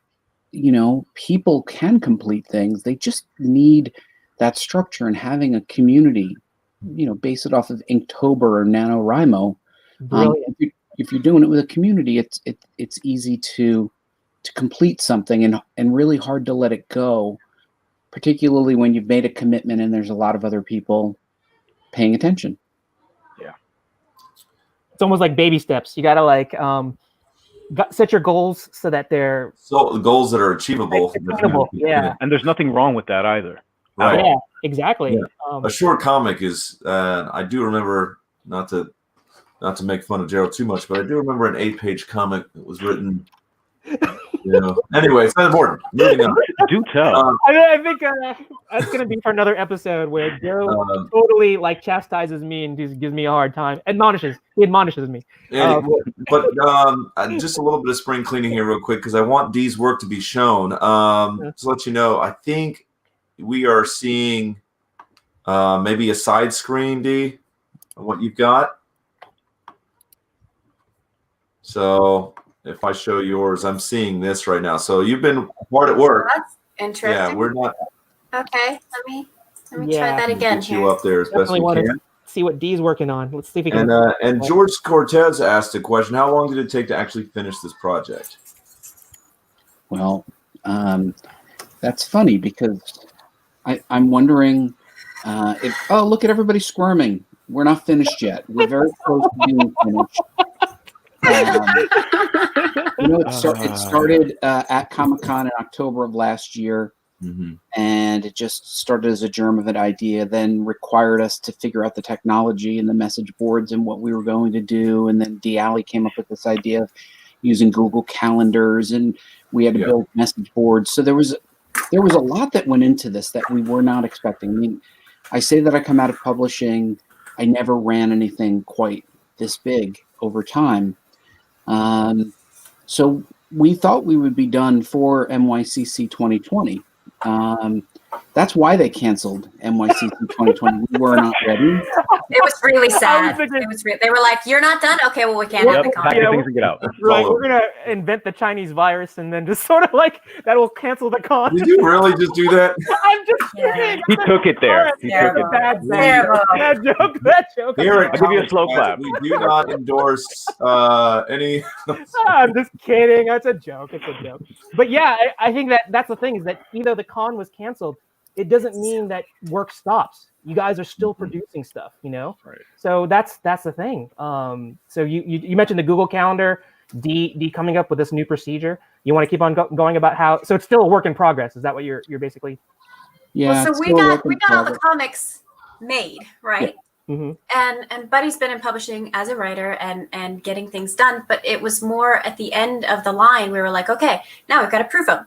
Okay, we didn't count for that in the timeline. Okay, well, now we have to put them together and make sure they're a book. And now we have to make sure there's a table of contents and, all the things that would go into a book that when you're writing just the 8 pages, you're like, didn't quite think of that. So we're getting all of that compiled, and we've got a date for release, which is the 29th of December. Mm-hmm. And we'll be doing a live stream at that point and releasing the book on that date. But we're just gathering up all the sort of loose ends and making sure the book is on a link, downloadable, and will make sense when somebody actually sees it. So right. And the other thing is that if you go on the Comic Book School site, Buddy did a series of blog posts about each stage of the production of the comics. So what I was saying, like when I first started doing comics a number of years ago, that Buddy's panels really helped me figure out that process. Obviously, we're not at the shows doing those panels right now because there aren't any. But that series of posts that was each month that he put up, using one of his Avengers stories that he did, where he showed his script, he showed the pencils based off of that script. We actually had his editor on, his editor for Marvel on to talk about the whole process of making that particular comic for the people who are in the group, to have a post on the inking, a post on the coloring, a post on the lettering, all of this kind of thing. I think that really helped people follow along, and those resources are still available on Comic Book School. I think they're linked from the anthology page. If I see, Rob just put them down in the chat. But if you go there, if you are just starting out, if you're looking for how to do this, that'll give you a good guide for each step of the process as well.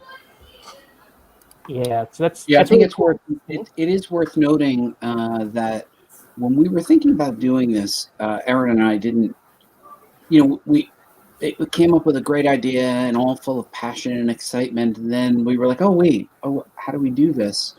And as already noted, A.A. Rubin noted, the idea was rooted in showing people what it looked like. And I had happened to have this was an Avengers story that I had done with Ron Lim. So we took the script that I wrote and used that as a foundation. And actually we had to back up a little bit because we had to say, okay, what does it look like when you do a story outline? And what will your editor say? And then well, why don't we get the editor on? And I got my Marvel editor. His name is Darren Sanchez. We got him on. And then we started talking about how that page was mocked up and set up and penciled. And so we got Ron Lim on. Then we were thinking about how do we help people learn how to self-promote. And we got on a social media marketing professional. Actually, even earlier than that, we worked with mywritinghero.com. Kathy Kirch from mywritinghero.com was part of our Comic Book School community and did a class just on writing and structure and storytelling.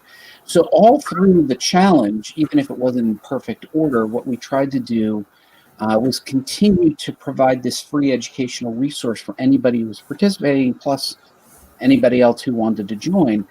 But as A.A. Rubin noted, we sat down and we actually worked off of, I think the story I published was a 10-page story, but you were able to see how the structure came together, and then how the artist mocked it up, and how the editor had given me feedback.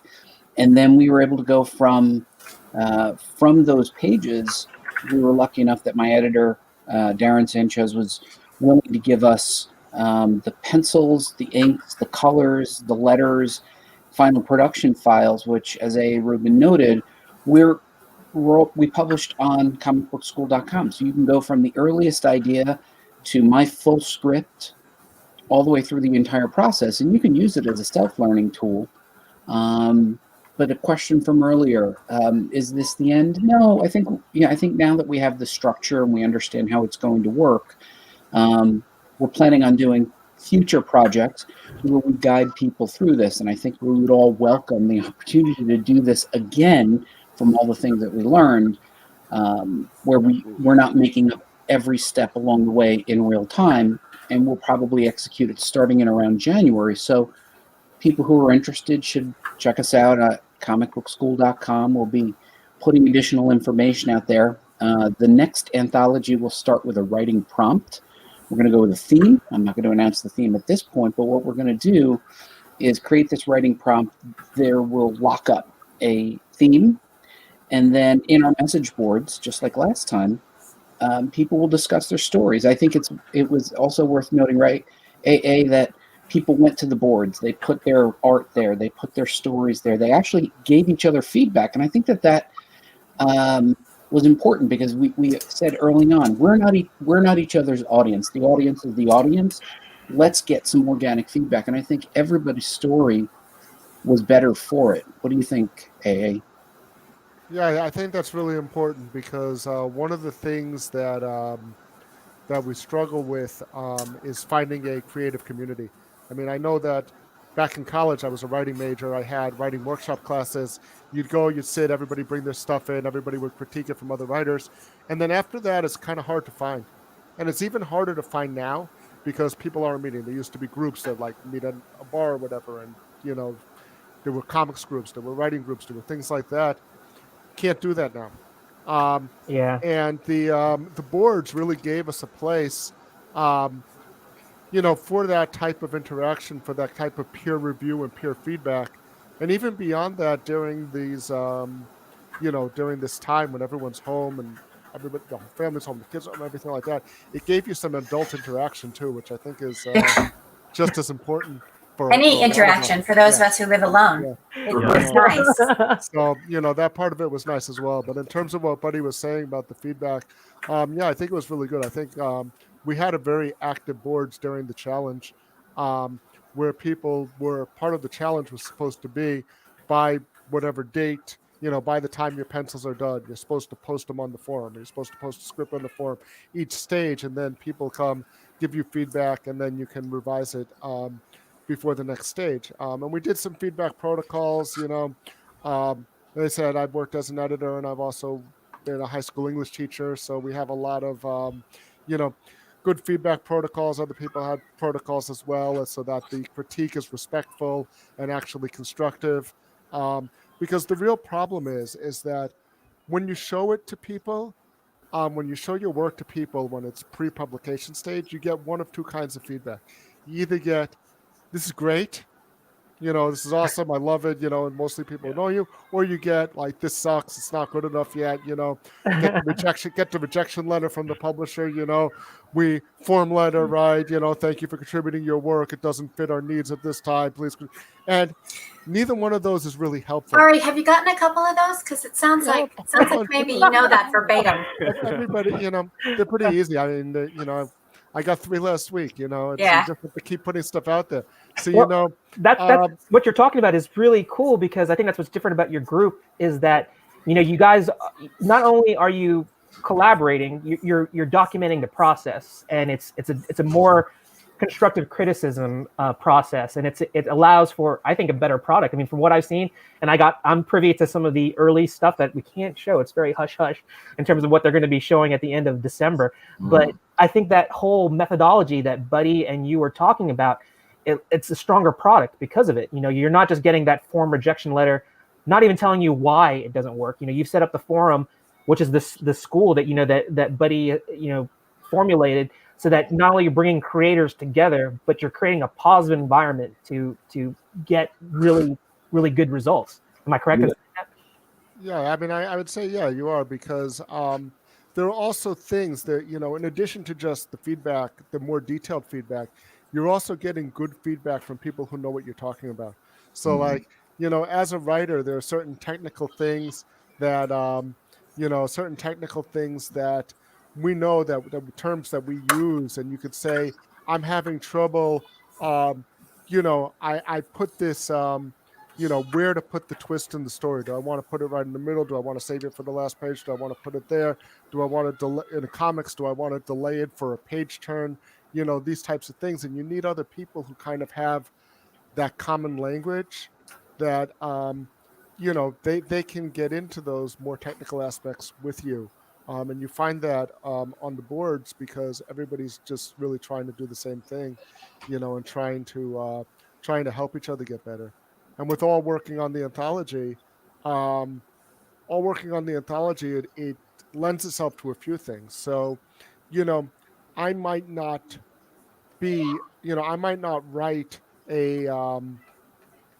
I might not necessarily write horror comics, and someone else might not necessarily do a spoof comic like I did, a more humorous one like I did, but there are common things in the writing that we can bring to each other from our different perspectives, that we can still talk to each other and give each other more critique like that. It's almost like I heard someone speak at a writing conference a few years ago who was a writer on a big TV show, a HBO TV show. I think it was Dennis Lehane, and he was describing the way a writer's room works for those kinds of shows, the bunch of people bouncing ideas off each other and, hey, what if we did this? What if you did this?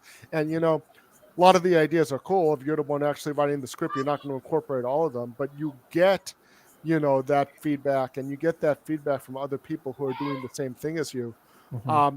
You also get more interaction, I think, between the writers and the artists, where, you can see what they're talking about when they're talking about penciling or inking or these types of things, and they can see what we're talking about in terms of story development and character and things like that. And I think that also broadens our perspective as comics creators to get like a glimpse into what the other people are thinking about. That you might not normally get when you just hire someone to do something for you at a page rate, or you try to set off and do it on your own. Yeah, that's a great insight, and I just wanted to I don't want to like interrupt your insight that you're giving, but I just want to give our artists to let you know that we are actually a little bit longer than what I would thought for our first draw. I was trying to say something. I was so like I just wanted to watch all the action, and then I was like. I love what we're doing, but let's say we got to do pencils down at this point. We got to do pencils down, or we're not going to be able to. Yeah, let's give them a little. How do you guys feel? Are you guys think you can share? You feel good about sharing where you're at right now? Because I also want to let our audience know, and I want our artists to know that this is just to give a flavor for your art style. We got to see some of your finished work, but I think what we're going to do is that we're going to show the artwork, but this by no means is the last scene. I think that we're going to show it, and then I encourage all of our guests to like polish it up, take it to that next level, take it to whatever you want to, and we'll share the finished product later on. But I really would like it's always a challenge to draw live and talk at the same time. So you guys feel good about showing what you got? We're here now. Yeah. Okay. All right. Joe, do you want to share D's first? And let's take a look and see what D's done. There we go. Look at that.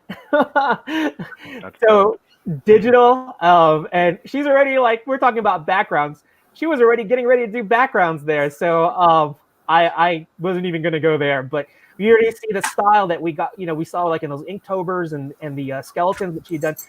Consistency. Joe was talking about consistency. We see that if Dee were to do a pinup for the anthology for Teddy's, Mike, you got somebody here already that's ready to go for you. I can take a vacation. Yeah, just send me whatever you've left. It's fine. Yeah, I guess if you ever 72 pages, something like. All right, I'll start today. Hey, remember, Buddy and AA said that these were like baby steps. It's not 72; it's only 8. We want to keep the anthology fresh and manageable. And I think that's why I look stressed all the time. Exactly. Okay, let's check out Mike's piece. No, we got to go to yours. Mike's is his character. We're gonna go to yours first. Okay, all right. Go. I was want the guest to go first, but okay, if you want to pop. I know. That's fine. This is where I do this. I'm just kidding. I like that. Awesome.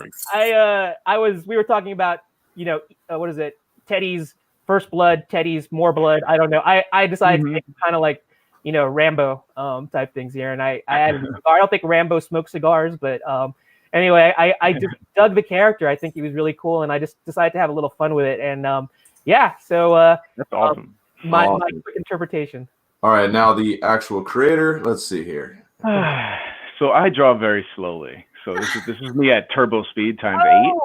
Well, I totally see it. I was trying to. I was thinking of putting him in Loki cosplay, and then my head went somewhere else, and I was like, just lean into it. So I was watching. I was like, oh, that's Loki. Yeah, it started that way.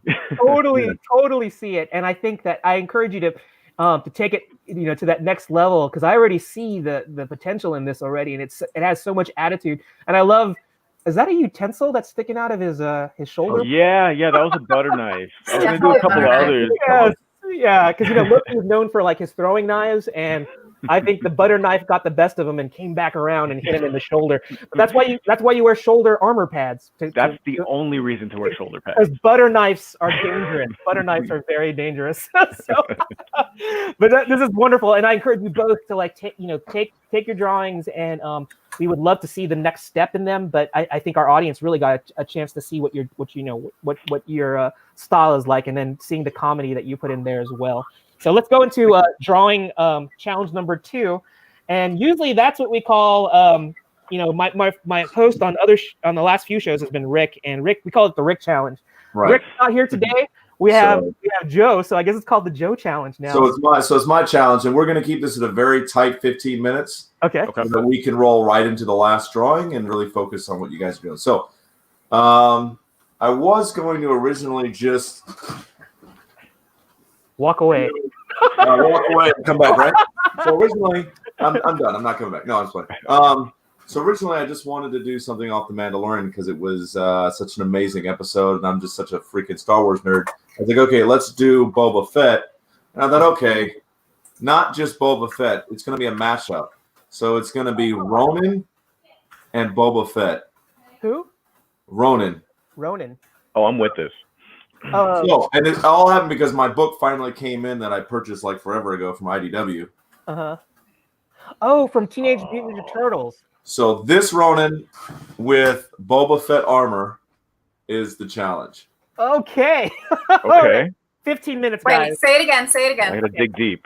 So the Ronin from TMNT with Boba Fett armor. However you want to combine the armor or do whatever you want to do in your style, it's Ronin with Boba Fett armor. 15 minutes? Oh my gosh, I feel 15 minutes. I feel the sweat already like forming here. All right. Okay, so since Joe came up with this, I guess we're going to just sort of we'll start drawing. Clock starts now. It's 2:45, so 3 o'clock. 2:45. Yeah. So, Buddy, on the hour. AA, you want to talk? Are you guys Star Wars fans? You guys kind of talk a little bit about if you are Star Wars fans, or if you're not, you can talk about that too. You guys can talk in the background with Joe, and we're going to start drawing. So here we go. Yep. So it's 80s babies. If you're into TMNT, there you go. If you're a 90s baby, TMNT crosses over. I want to say if you're even a 2000 baby, there's a crossover for sure. Mm-hmm. So I got to say Star Wars. I love Star Wars. Okay, perfect. I was always a big Star Wars guy, although I have not seen the Mandalorian. That's my friend. I've not seen any Mandalorian yet because the thing is, you have to understand is during this pandemic, the amount of time I actually get the TV is so small. There's only 2 sets in the house, and I want to be able to, I want to be able to sit down and watch it. Well, so I will. I will apologize for any spoiler alert separation. I saw a graph element at some point last year that I sort of follow based on how big the cultural phenomena is how the graph works when you can release information on said item. So I think with Star Wars, are you looking for that graph, or is it just me? No, go for it. Tell us about it. It's basically like if it's a really super big, cultural phenomena, you get like 24 hours. If it's like a smaller cultural sort of element, if it's like just a popular show, you get like a week. If it's a movie, you get like 2 weeks. So like with Star Wars, I mean, it did happen Thursday. But I do apologize. I was going off that little bell curve there a little bit, but I didn't tell you anything about the show. No. That's fine. I love Star Wars, the original Star Wars. And I grew up on that. Return of the Jedi was one of the first movies I saw in the theater. Yeah. That wasn't a Disney movie, and it wasn't a Disney. Now it would be. If I was Now a kid, it now is. it would It's be, a but then Disney it movie. wasn't. Right, exactly. I was big on it in high school. I read all the Timothy Zahn books when they came out. Timothy Zahn, the first three. Yeah. Thrawn. No. Yeah, to me, those are still still my 7, 8, 9. But I'll tell you one thing that I really liked about the first Star Wars trilogy as a writer. And I don't know if you guys agree with it. Is I thought that first trilogy, what's now 4, 5, and 6, they did such a good job of doing the world building subtly. So it was like, yes, this is a ship. It did the, here's the Millennium Falcon. It did the Kessel Run. And what the hell's the Kessel Run? And then when they try to explain that, when they try to build up all that stuff, that's when you get into all the problems. It's like, oh yeah, your father was a great Jedi, fought with me in the Clone Wars. It's like, okay, then it was just something, they threw in these things that made the world feel so real. And then when they did some of the other Star Wars stuff, they got too bogged down in trying to explain all that stuff. Nobody, you're like, think about if someone was doing a science fiction style story for, the year 2020, and they're like, I got into my car runs on an internal combustion engine that, the gasoline, no one talks like that. Like, who cares how that works? Most people don't know how their car works. No, not Buddy. Buddy's a big car guy. But, most other people don't know how that stuff works. And it was such a great job that they did of writing where they had that stuff that made the world feel really real. It's actually one of the reasons why Timothy Zahn was a great writer for it, because he does that well in his other stuff too. But in some of the later things, I thought they got too bogged down in the world building stuff. Yeah. So let me ask: have you seen any of the Mandalorian yet? Like any of the seasons at all? I have not. Okay. So I won't. Me neither. Okay. So I won't touch anything. I will just say this: that it's a good show. If you like the originals, it's sort of designed and built for that sort of storytelling. So I think you'll enjoy it. We won't go too much into it then. But yeah, I'm in the same boat. I look at it the same way. Sort of less is more when you're storytelling. And I'm a writer and artist, so I tend to write. I have a simple idea, and then I get too much into the weeds, and I try to explain everything, and then I'm constantly like, how am I going to show all this in a comic? And you're just working your way back and forth, finding that sweet spot. I'm constantly writing myself into something that doesn't work. But yeah, so I love the original ones for that reason, and then the prequels try to explain everything too much, just like you said. Not a fan of the midichlorians, no. At all. I mean, the other thing is that they were so careless about things that were established. Like, really, they could have hired any of us for nothing, and we would have flagged all those inconsistencies. Like, everybody knows all the inconsistencies that were in the prequels. Where he's like, oh, your father would have, the thing with the lightsaber, and he's like, oh yeah, I thought you'd fall Obi-Wan on some damn full idealistic crusade, right? These things. Yeah, when he was 6, or when he had complex views, like, or when in Return of the Jedi, he's like, Luke asks Leia, "Do you remember your mother?"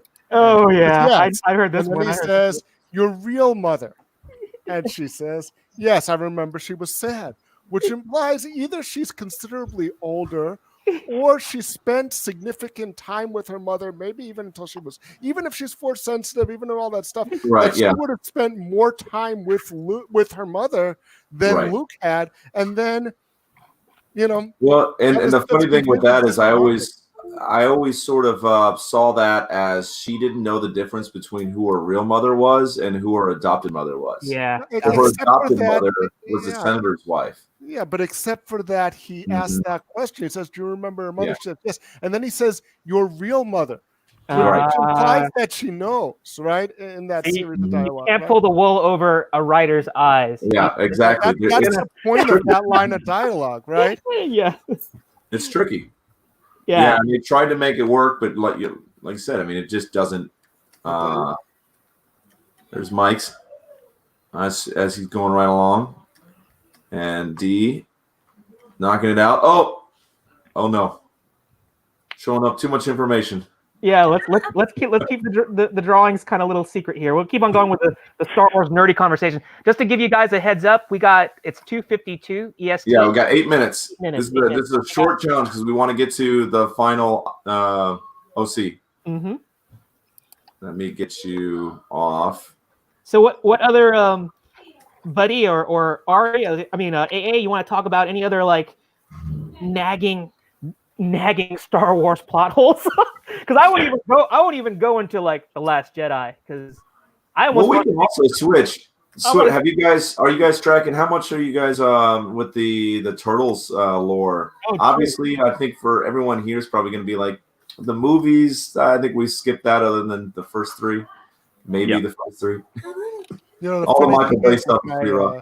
My 3-year-old son is getting into the Turtles now, and you know, it's interesting to see because he's figured out how to operate the Amazon remote, and he just sort of turns things on, and I'm like, you know, I don't remember that one. Not just for Turtles, for other things too. But wait till he starts ordering stuff off Amazon. Oh no, he has. He has. I get these emails, and it's like you've purchased. It's like, I did. Like, I don't remember purchasing this. Yeah, I asked my wife. I was like, did you buy Luke and this? Leia doll? You know, because after the show is over, it shows you like all those similar shows or whatever, and he knows how to click through to make it start. Oh yeah, and just keep pushing the button until he does it. I was concerned when my 3-year-old could figure out how to manage the Xbox whole entire functionality of the system. I'm like, you're 3. I would just have drooled on the Xbox when I was 3. You have to relinquish the throne and give him the Xbox now. He won. He got there. I think Joe would be putting the peanut butter and jelly sandwich in the disk drive. That's what. Hey, listen, I got blamed for screwing up the Atari at 3. Oh, Atari! Oh, that's a real throwback right there. That is a throwback. I don't even know where my old Atari is, but yeah, that's a blast from the past. They never got over that in my house. Sebastian wants to know who here is tracking the original 3 when they went back in time. I assume everybody here has done that painful viewing. That was not the third one. Yeah, I walked out of the theater and I was like 10. Yeah, that was a rough one. Which one? The first 2 were so good. It was sad. It was kind of like back then they wanted to ruin with the third one every time. Oh, like you're talking about trilogy. Ninja Turtles, Turtles in Time. Is that what you're Yeah. Well, it wasn't Turtles in Time was a video game. Yeah, it wasn't the name of it, but it was the plot. What was it? They had samurai armor, and they went to feudal Japan, right? Yeah. And I think they changed the actress for April. Yeah, she changed. Yeah. Well, I was actually overseas. My parents are military, so we were in Turkey when all those movies came out, and we came back, and everybody was like, "You haven't seen it?" And they sat me down, and I'm like, "This is what you guys did while I was gone." They ruined it. I love this place. What happened? You guys remember the old, the original Nintendo Teenage Mutant Ninja Turtles game? I do. The side scroller, right? Are we talking the side scroller, or are we talking the one where you're like you have to swim under the water to the Hudson River? Oh man! I remember we thought that game had the greatest graphics that we'd ever seen. Like I'm just like for a Nintendo game, we're like, wow, can you believe what this looks like? And it was 56 colors. It wasn't polished, it looked good. Yeah, I think if you we got 4 minutes. You show it to kids today, they were like going, "You guys played this kind of video game?" Can you imagine if we showed them Atari? They're like, "I'd rather go outside and play with a rock and a stick than play this." Yeah, game. I made the mistake of showing a millennial cousin of mine one of the old phone games on the Motorola. You know, like. Yeah.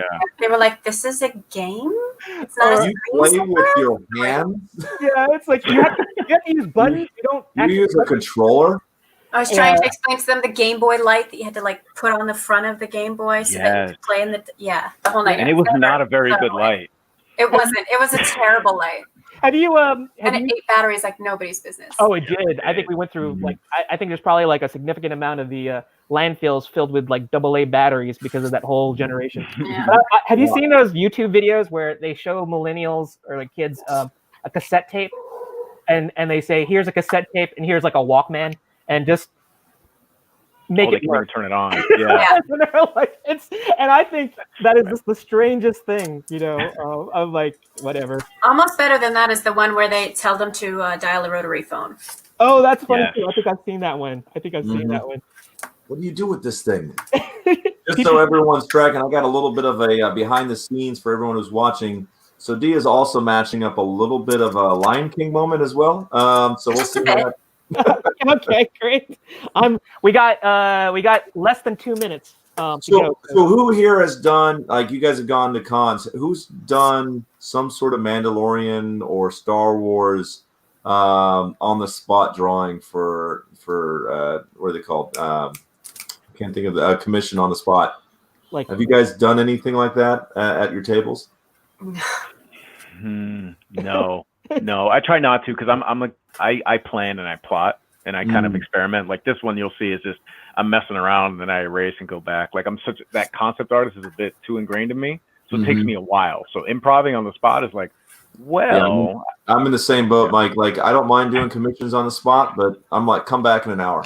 Yeah, exactly. Let me panic for like 30 minutes and then drop 30. Yeah. And you know what? I think this show has actually made me like I like put things in categories now. There's fast drawing, and then there's like the Mike drawing. The gotta like be very cerebral, gotta like think it through type things. And I think that live drawing is definitely a challenge. You know, you definitely have to like put things in a box and sort of say, hey, you know, this is just what we want to do to get an idea across. But it's fun. I think it teaches you to like be a little bit looser. Well, actually, Joe, you know that I'm always loose with my. Oh, we lost Joe. See, Joe went away when I want to like tell him to reaffirm my weaknesses. But like, not this time. Yeah, when I draw, I refer to it as the wonky style. It's everything is loose, everything is kind of like sketchy. But it does convey that energy. You know, sometimes when you have that looseness, you know, if you're so focused on the line, sometimes you lose the energy. And I think I need to find that balance. And I think that's who I see in you guys' art. I mean, you can go to if you want to go traditional and draw with ink pens, you probably could do. And me, I would still be like, I don't want to touch the paper with ink. I could ruin it. Sometimes you gotta make a mistake to learn the lesson, so you can't be afraid of putting pen to paper and screwing up just to do it again. That's true. It's a nice departure. Talking about that, we just hit 12. We just hit the hour, so we're going to do pencils down in 1 minute. We give you guys 30 seconds to do it, and you finish lines here. Yeah, I'm gonna get ready to oogle over our guest art. But let's talk to, like, you know, you're talking Buddy and specifically, and I was looking at your art, the pictures that you had sent. You were like heading panels at New York Comic Con. I think that's impressive. I mean, did you like rub shoulders with other like prominent artists? And you know, you talked about Ron Lim, and you know, you showed me all these artworks. I mean, these comic covers that was like, I wanted to like pick your brain a little bit about that. So do you know like all these industry professionals that are of those comic books that we'd shown in your elevator speech? Yeah, it was nice growing up in Wizard.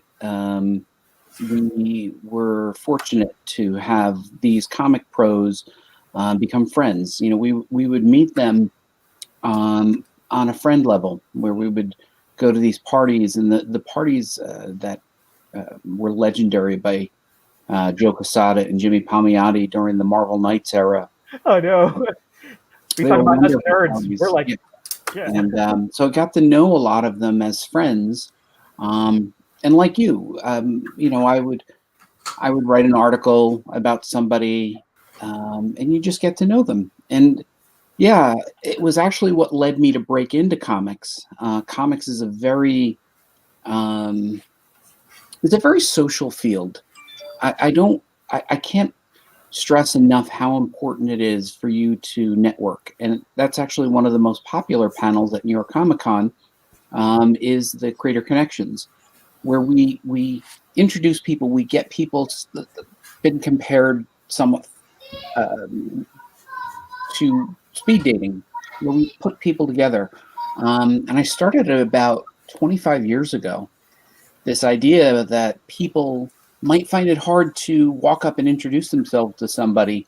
And despite me being an extrovert, even I would find it difficult sometimes to just walk up to somebody. If I saw Mike or D. Alley or you or anybody, it would be hard for me to just walk up and go, "Oh, you have a big portfolio. Can I see your portfolio?" And it's a little awkward. But what I would do is we would separate the writers on one side of the room and the artists on the other side of the room. And then we would one by one make people introduce themselves, and they built these relationships. Again, these relationships ostensibly were for people to be able to make their own comics. And then when D. Alley and I were planning this, we thought, thanks, Sebastian. Yeah. We would think, like, how do we replicate this in a digital era? And nobody knew coronavirus was coming. We were planning this last year and we were kicking it off in January. We just didn't know.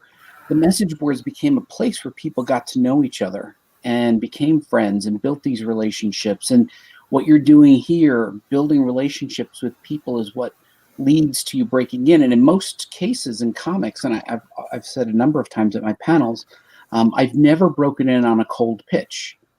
Every pitch I've ever gotten was because I've built a relationship with the editor or the publisher, and we sit down, we're just chatting, and then I'll pitch an idea, or they'll say, "Hey, I've got an open, do you have any ideas for something?" And that's how I got in.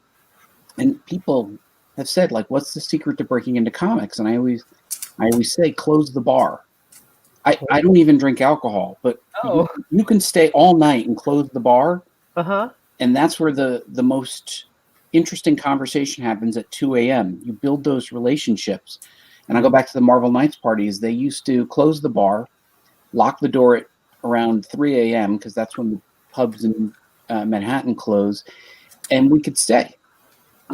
If you left to go outside to smoke a cigarette, you weren't coming back in. So you just closed that bar and you stayed there until dawn. Relationship. So sure, Gerald, I know those people. They've become friends. They've been to my weddings. I've been to their weddings. We get to know each other, and that's the most important thing you can do if you want to work in comics, is to build that relationship. And the people who are just your friends now might be one day an editor or a publisher or an animator at DreamWorks. Those are the kinds of things that you don't know. But you can't just make friends just because that's going to serve your career. It's sincere. You have to be sincere, because I think that's the thing about networking, is that I think the relationships that, at least through my journey with Comics Cast, is that you have to be sincere with your networking, right? I mean, you talk about these creators that you've mentioned, or these they go to your weddings. You get Christmas cards. I'd love to see your guest list in terms of, like, I'd like to see what did you put on your registry? I would like Amazing Spider-Man issue #1. I don't know. It's just sort of like just crazy things like that. And or heck, you talked about Joe Quesada, you talked about Jimmy Palmiotti. These Ron Lim. I go back to what you were talking about with Wizard. All those, I have such fond memories of, like, the Bart Sears, like in Terry Dodson, when they were doing those how to draw sections and things. Everybody talks about the Bible, which is the how to draw comics the Marvel way. But those Wizard books, they had a good influence on us as well. And I think that you being a part of that, you bringing that networking and it's just so funny. I have this idea. Talk about that speed dating thing.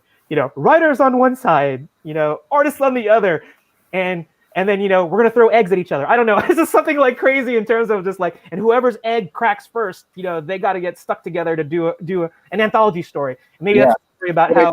I think the key thing, and you see it even here today. Our cultural touchstones change over the years depending on what's going on. But Woody Allen, it's not exactly the best cultural touchstone, but Woody Allen. Who? No, just kidding. Yeah, I know. Joe was like, but it's still you attribute the quote to the right person. But the truth of the matter is Woody Allen once said, 90% of success is showing up. And I think you have to show up. You have to be present. You have to present yourself. Yeah. And people like Rubin and D. Alley and Mike have been showing up. They're showing up. And that showing up part is what brings success. To be consistent, to be available, to have your face seen, to be out there. You remind editors and publishers that you are there. And that's what we did. This was a turbulent year. I mean, this wasn't just the year of the virus, right? This was Black Lives Matter, and we saw murder on live TV, and this was a crazy year. Mm-hmm. And yet, we had to remember that, if we set a goal for ourselves, we were doing it for each other. And then we had taken off for a little while. D. Alley and I had a long conversation and talked with some of the council members. We have a council for Comic Book School. Said, what do we do? And everybody said universally, we're going to keep going. And I think that's important because as freelance creators, there is always going to be a reason to stop. Yeah. But you have to keep showing up. There's a great reason every single day not to do your work. I love what you just said. And I love what I just said. I do. I'm inspired. It's like, you know what? I'm going to take on the world now that I've heard Buddy give his insight on that. And Joe, I want to go ahead. It is a good time to stop exactly. now. I totally got so. We have to stop now. And then let me just find out my final thought on what Buddy was saying. It's it's so easy to destroy things. It's so easy to take something down, but what you guys are doing, what independent creators are doing, creating something, especially in this time, it's like, it reminds me that humans, we can be just horrible people. But the thing is, though, we can also be capable of such beauty, love, art. I mean, to do something like this where we can be, comics it's escapism. We can kind of get away from some of the craziness that we see in our day-to-day lives, and it allows us. It's an artistic medium that allows us to vent. I like to say that art is therapy, and you guys are doing that as independent creators. You're putting that out there, and you're putting out a great product. So let's share the art. And I miss Joe again. It's like I talk and then Joe reads. Let me see if I can give Joe. Are you there? Oh, he had to drop out for a second. Okay, so let me. I hope you guys are at points where we can kind of talk. Let's show D's first. Let's go here and so here we go. Oh, couldn't help myself. And I think that was what Joe was talking about, the Lion King moment. I think that he was referring to. I love it. I totally see it, and bringing in the whole Baby Yoda. And I noticed that you put the signature TMNT. Because it conceals identity. I don't even know that's not Baby Yoda. That's somebody else. I can't tell who he is because he has that signature eye. It just totally conceals his identity. We were going to go orange too. He was definitely Michelangelo. Okay. Yeah. So I think if Baby Yoda was, or I'm not going to tell you. They did reveal his name, but I'm not going to say it. Yeah. But he does have Michelangelo's appetite. I can pretty much say that. If Michelangelo eats pizza and everything else, I actually loves pizza. Baby Yoda eats, or the child, I probably ticked off people. He's kind of a morbid creature. He keeps killing little babies. He's a little dark. Listen, when you're a baby, you eat. You gotta eat. I think it's fair to say everybody. There's no spoilers. Everybody knows there's a Baby Yoda in The Mandalorian by now. You gotta eat. He eats. Yes. That's what babies do. So you can say that's just keeping it real. It's hard to get baby formula in space, isn't it? Exactly. How many babies do you know pick up something and go, "Oh, I don't know what this is. I'll ask."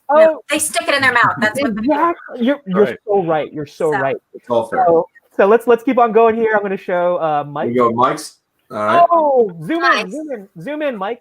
I fell out a little bit. I panicked. And so I T-posed it. I did like one of these, and I was like, all right, let me just work in the design. So I was just trying to think of how to, incorporate both sides of the spectrum. So I was like, all right, well, if it's a turtle, I'm having more fun. All right, he's got to have the helmet because, of course, so just rocking with a couple different ideas and doing a little missile launcher in his wrist and whatnot. And I think I was starting to get into it toward the end.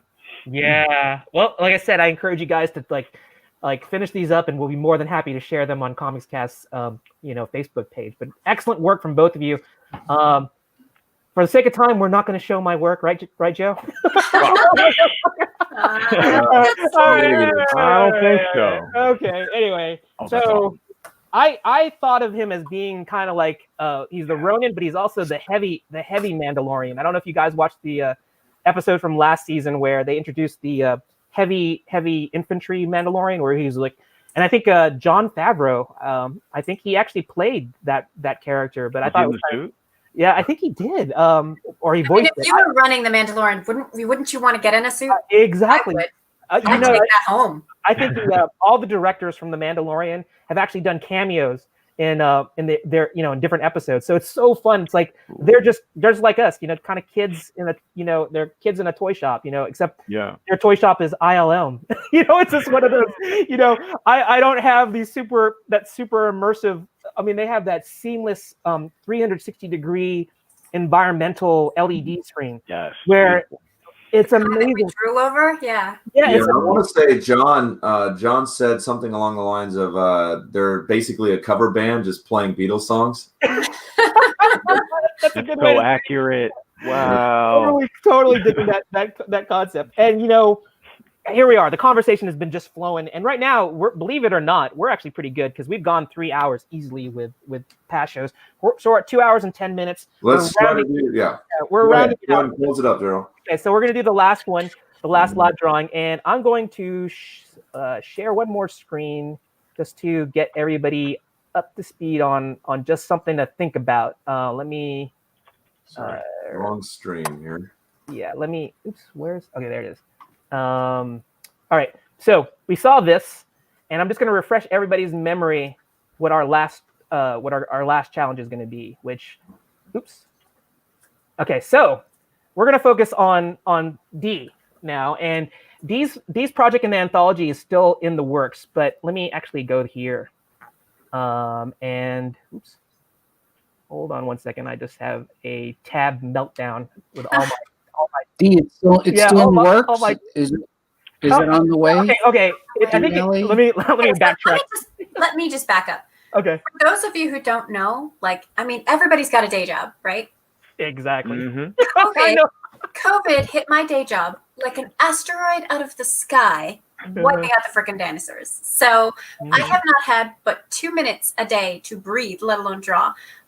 This was a project that I had in the works for a long, long time, and I had several sketches of pirate ships. I've always kind of been obsessed. My dad had one of those model ships when I was a kid. I've always been obsessed of drawing and figuring out where does the rigging go and where are the sails, and if you're put here, and how do you get over to that side of the ship? And so I have this idea in my head. It's a whole world at this point of these pirates, and if the world were to end and we were to all become pirates, what does that world look like? And so this is just a snippet from my flash fiction piece of these pirates and kind of what they do in this world and how they function. But the whole thing is called the New World Order. And so I had drawn this particular pirate ship for this story, and it came up that way. But I love drawing skeletons too, so I thought maybe we just do a mash of skeletons and pirates. So yes, story is in the works. I promise you, you will have it. I didn't mean to. Buddy's been my writing coach on this. So every time I call him, he's like, "So what happens in this story, and how does that character feel, and where's this coming from, and do you really need all this detail?" And and I'm like, okay, let me write that down.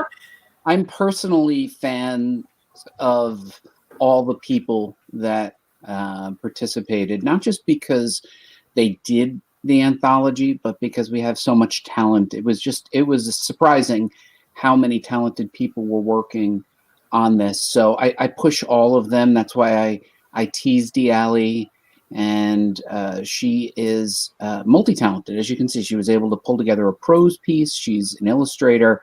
An editor. Ari Ari and I are both in terms of his productivity on social media and his publishing schedule, and simply just being out there. I think that's a huge thing. So I'm always excited when I see people starting projects like this. I didn't know that Mike was going to be continuing Teddy's. I think that's fantastic. I mean, it would be wonderful if one day we were talking about Teddy's the animated series, or Teddy's the movie, or Teddy's the Teddy's licensing or whatever. But the reality is, it's possible, and everything starts somewhere. Exactly. And you know what? I'm going to actually let you continue that thought.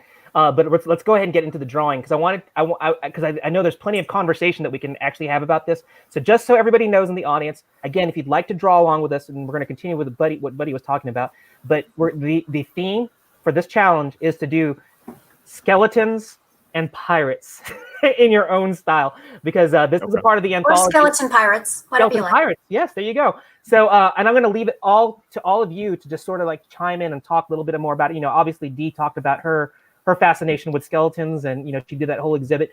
But I'm going to leave the floor open in terms of talking more about this part of the anthology, as well as just the creative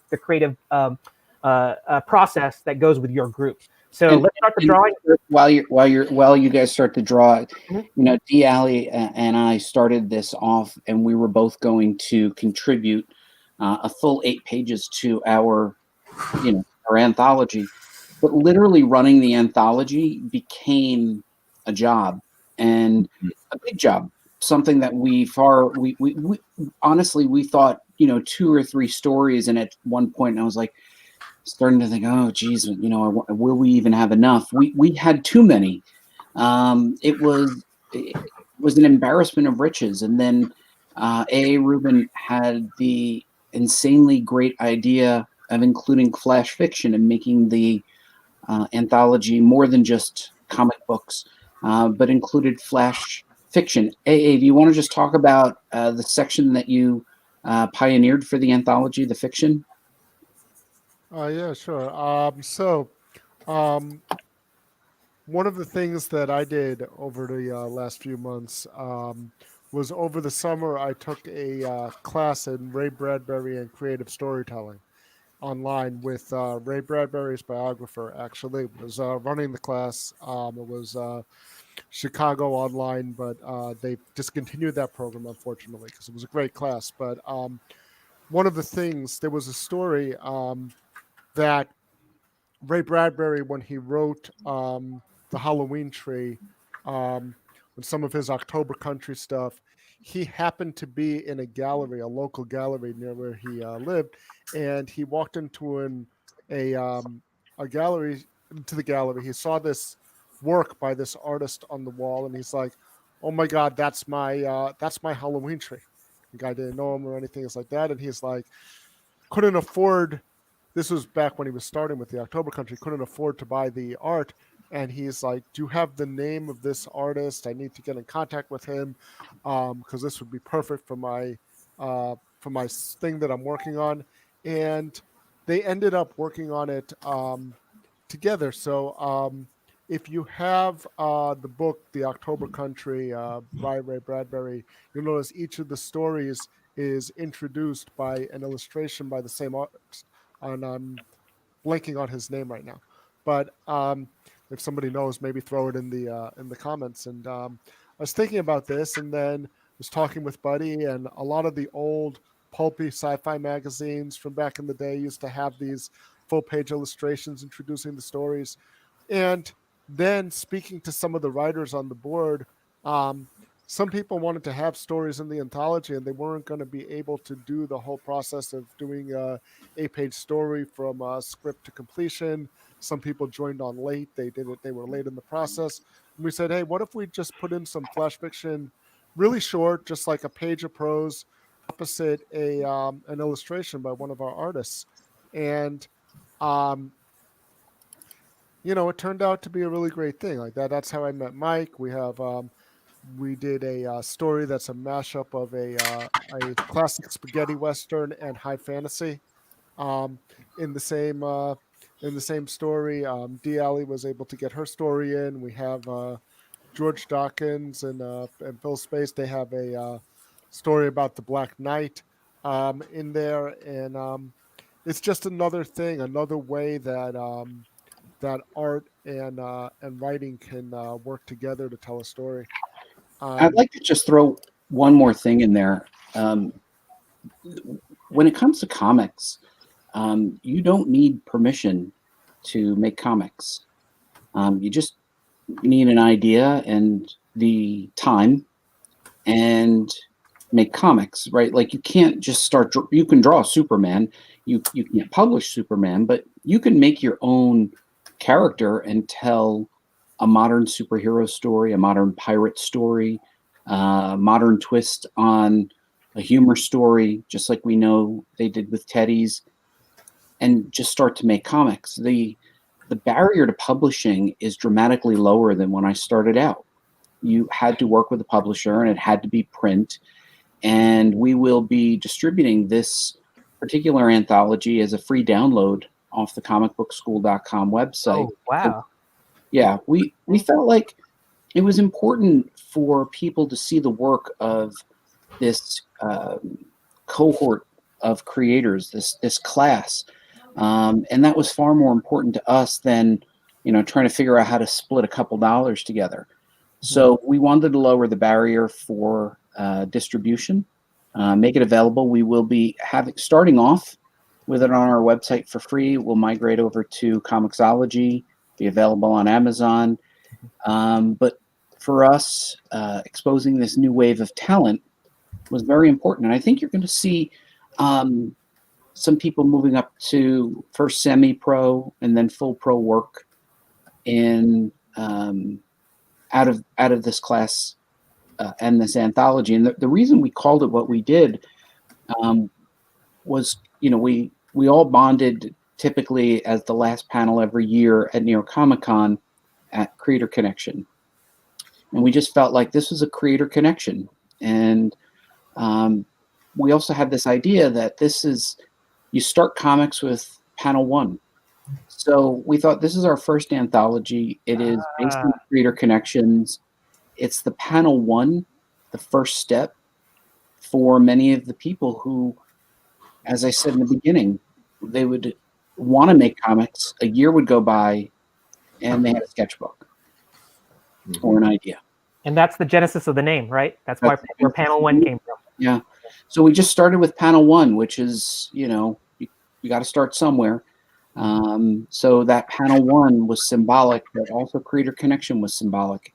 And we just wanted to say, this is the next wave of professional talent, and they all have to start somewhere. And this was a good starting place. And I think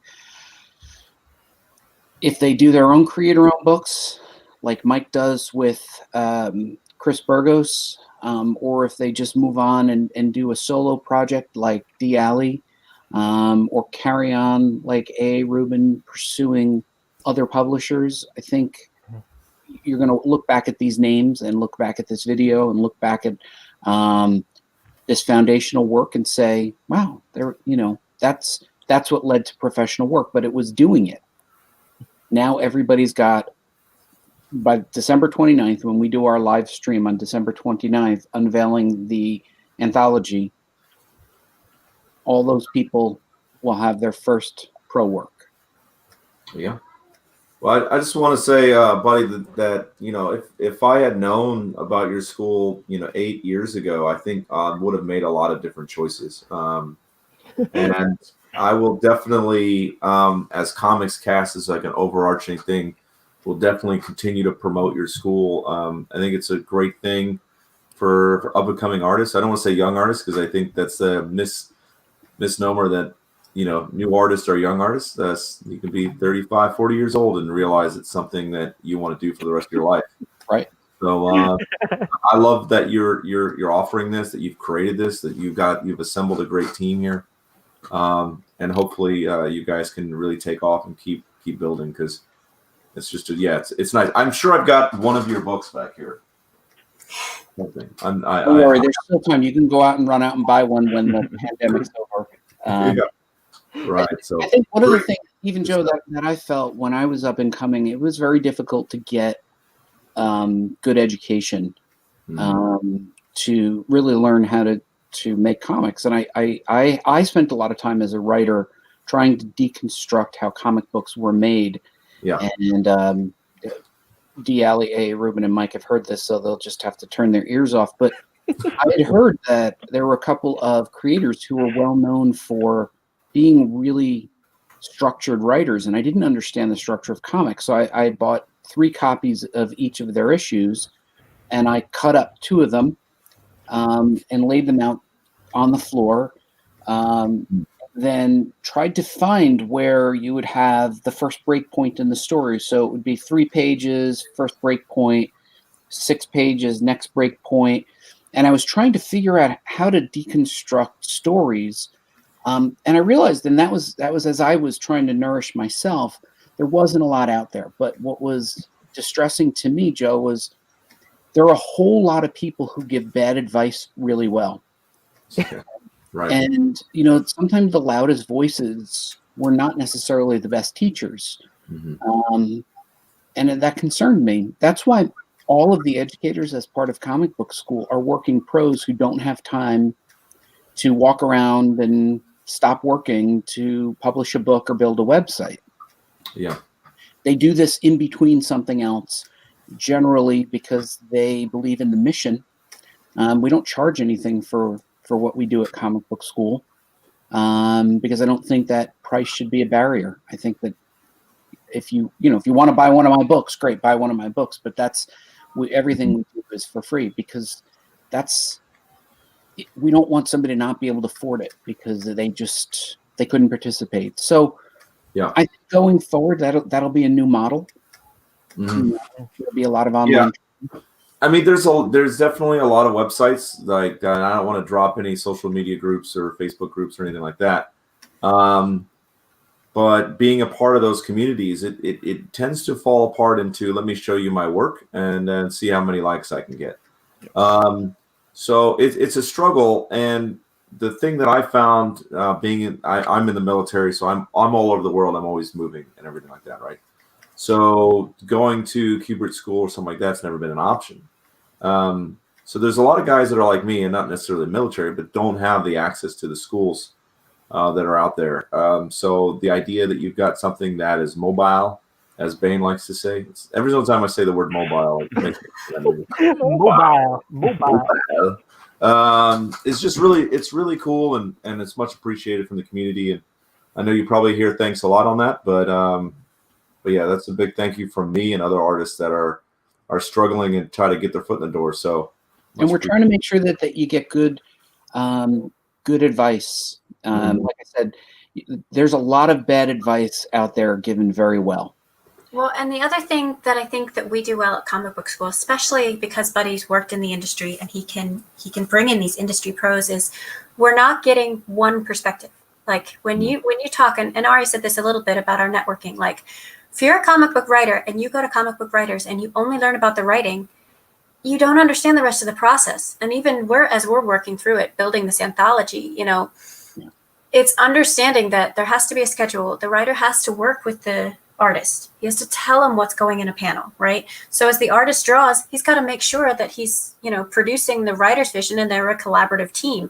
And then once you get to a colorist and a letterer and all of these other things, and an editor, and we edit each other's work, we critique each other, you start to get all aspects of it, because writing a story is not the same as drawing a story, and drawing a story doesn't mean that you're telling the story the same way. So it's all of these different aspects that, like, everywhere else that I've seen, you can talk to an artist and the artist will tell you exactly what he does, or exactly what works for him or her.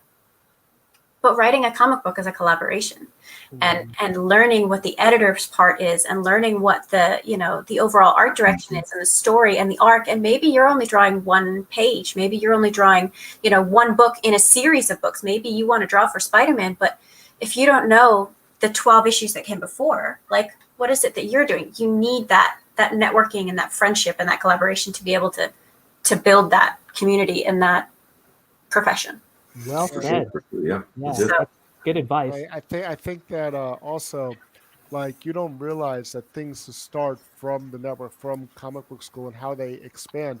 We wouldn't be on this show if it wasn't for Comic Book School, actually, because after the cons, there's a creator connection that kind of happens in the bar. There's a creator after con connection that happens at New York Comic Con. It's at Twins Pub, and Sebastian, who's been on the chat, he's big in that, and he's also been running kind of an online version during the pandemic as well. And I met Jarrell through Sebastian's online Creator AfterCon, which is an extension of Buddy's Comic Book School panel.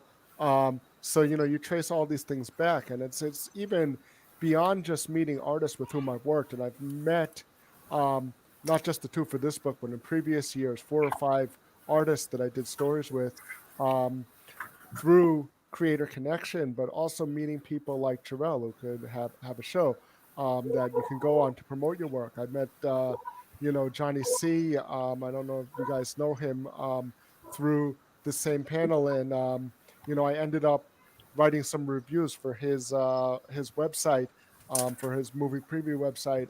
There's all sorts of different things. I met editors through there, not just meeting a writer or an artist or letterer or an inker or whatever, but also all of the other stuff that goes along with this that you really need to be involved with. So I think what AA was saying is that, Buddy, you're the genesis of like all of this, through Wizard, and you're the nexus point for a lot of these things. I think that's kind of cool. It just goes to show about how this is that sincere network that I was talking about. You have somebody who's charismatic, who we were talking a little bit about how artists in general, and I think AA sort of talked about it. Creatives can tend to be somewhat introvert. We don't, I think Buddy was talking about how, it's not easy to like sell yourself, to be able to sell your work, and having a forum, in the past it was conventions and those panels that Buddy was hosting, but, now it's virtual, and it's so, and, in this superficial world, you can put all sorts of smoke and mirrors up in terms of like who you are on Instagram or something like that, or TikTok. But, you were about to go further. You said, someone who's charismatic. You were going to say handsome, funny. See, I feel like you didn't let me finish. I was going to say that not only is Buddy the extrovert among us, he's definitely the most handsome, the most brilliant. I just can't think of all the adjectives that I can put in front of your name, Buddy. But I can tell you that through him and through his experience with Wizard, and just being able to leverage that and to be an encouragement. See, that's another thing about introverts. We need affirmation. Sometimes it's kind of like we could spend hours doing something, and we could spend countless times like just stippling something, or like putting in a window. And you were talking about, like, I'm going to go back to our elevator speeches. If we were doing that super skyscraper and we were drawing every freaking window in there, and you know what? Only us as artists can appreciate every freaking window that we drew in there. But it's sort of like, when we're in an environment that's nurturing, in the sense of like other creatives that are doing the same, that are I don't want to say struggle. We're striving, of course, but we're trying to create things. And I think that through this group that you guys put together, it's allowed that relationship to be nurtured, and you get this anthology as a result. You see the fruits of having Buddy and his charisma to like, put everybody together. And I think that's the beauty of I think what Joe and I have witnessed with this independent creator movement is that it's allowing a lot of introverts, introvert artists and creators to like, be bold now. It's like you can crowdfund things. You talked about the publishing paradigm changing. You can self-publish and not break the bank. You can crowdfund, and if you have a good enough product and art, and you have a good platform, and you're savvy with social media, you don't need to be totally like movie star quality. Like, just, you can't be like Buddy, and you can be like Daryl and just want to hide in the shadows and just let his artwork kind of like get out there. But I'm just saying that opportunity is now, and that's what Comics Cast is kind of seeing right now. We've seen this movement for creators to like get their stuff out there, and it's quality, and on the flip side of it, we're seeing those big box, the big names, the big companies. Right. They're kind of faltering a little bit. And to go off of that, Gerald, like one of the things that when we started doing Comics Cast, we knew we wanted to focus on the indie developers and creators. And one of the things that we told ourselves early on was, hey, let's be careful. Let's not go after bigger fish just to get views. Mm-hmm. Trying to get the, David Finches and others like that, right? So we kind of went in that way a little bit, but what I found is that pretty immediately that the indie circuit, the indie creation is so vast right now that everybody's really grinding out, putting out product. And it's been an amazing ride. It's been actually kind of easy to get people on. And what that balance that we found is, industry professionals like Buddy, and then we've got guys that are developing and coming up. It's just been a very easy balance. And I think it's just a constant, it's nice to see that all we have to do is really put this umbrella up, people come underneath it, and then we can just push out. So it was always meant to be a way to network. It was always meant to be a way to promote. And so I'm happy that we're going on. I don't know how many months we've been doing it now, but we're still able to pull like you guys on here, a comic book school on here that 6 months ago, I didn't know you guys were like a thing. Like I feel so disconnected. Like, how did I miss you guys? Like when did that happen? So, well, and that's connecting now is what's important. Sort of putting us up. We've done this once, so we're taking the learnings from that, and there were a lot. It was this crazy year and a lot of stuff to learn. But now we can reach out to everybody and say, hey, we've done this once. Like, come on over and join us, and we'll build the community. We'll build your channel. We'll build our community. We'll, and more people will get into comics. So, which is that's the big finish. We're looking like everyone's tech is starting to falter a little bit. So we may be pushing it a little bit long. So let's go. Let's bring it back a little bit. Try to close it up, Daryl. Okay. I'm gonna leave it to you, but maybe a few more minutes, and then we'll close it the show. Right. I'm looking at the clock. It says 3:38. Mike and Dee, you think 2 more minutes? Let's wrap it up in 2 more minutes, and we'll make it a nice round number. I'm actually stopped drawing because I got drawn into the conversation here, and I wanted to hear about all these things. And you know what? I almost feel like now that we've been talking, it's like I feel like I do know you guys because it's networking is. I'm going to say that it's like that whole was it 6 degrees of Kevin Bacon or 7 degrees of Kevin Bacon? It's something similar. We all know somebody who knows somebody indirectly, Sure. and we talked about Sebastian. The Nerds of the Round. We talked about Buddy and his network. AA has his network as well. I think that it's almost inevitable that we're going to cross paths because, as large as the world is, I almost feel like it's smaller too, especially with the independent community. Yeah. We independent comic creator community. I've talked to some people. We were showing some of the artwork. We had Tyler Carpenter worked with AA, and we've talked to him before. Big fan of his stuff, and he just like Buddy was talking about. He was offering stuff up for free because he had that whole mindset too. It's like, let's get the creative work out there. And if you want to pay for it, that's another form of compliment. You want to feel like, okay, it's free, but if you're willing to pay for it, that's just icing on the cake. And then later on, it's not as small an industry as you think. It's like paying it forward. You without even having to pay it. Eventually, something will come around, and you'll feel compelled that you want to support somebody because you know what it's like to be a creator yourself.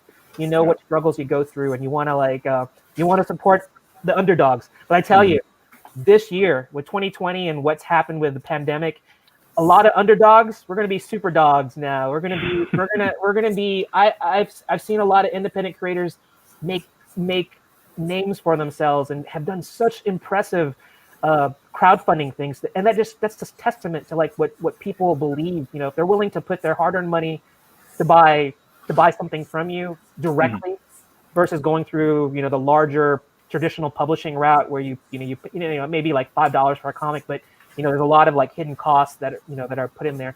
But I think that's beautiful. I mean that means a lot to hear that there's that much of an excitement and a support mechanism that's built in there because people want to hear these new stories and see these new, read the new stories, see the new art, and we're going to see our next generation of Casadas and our Jim Lees, and they're going to come from the independent community. I already know that's going to happen.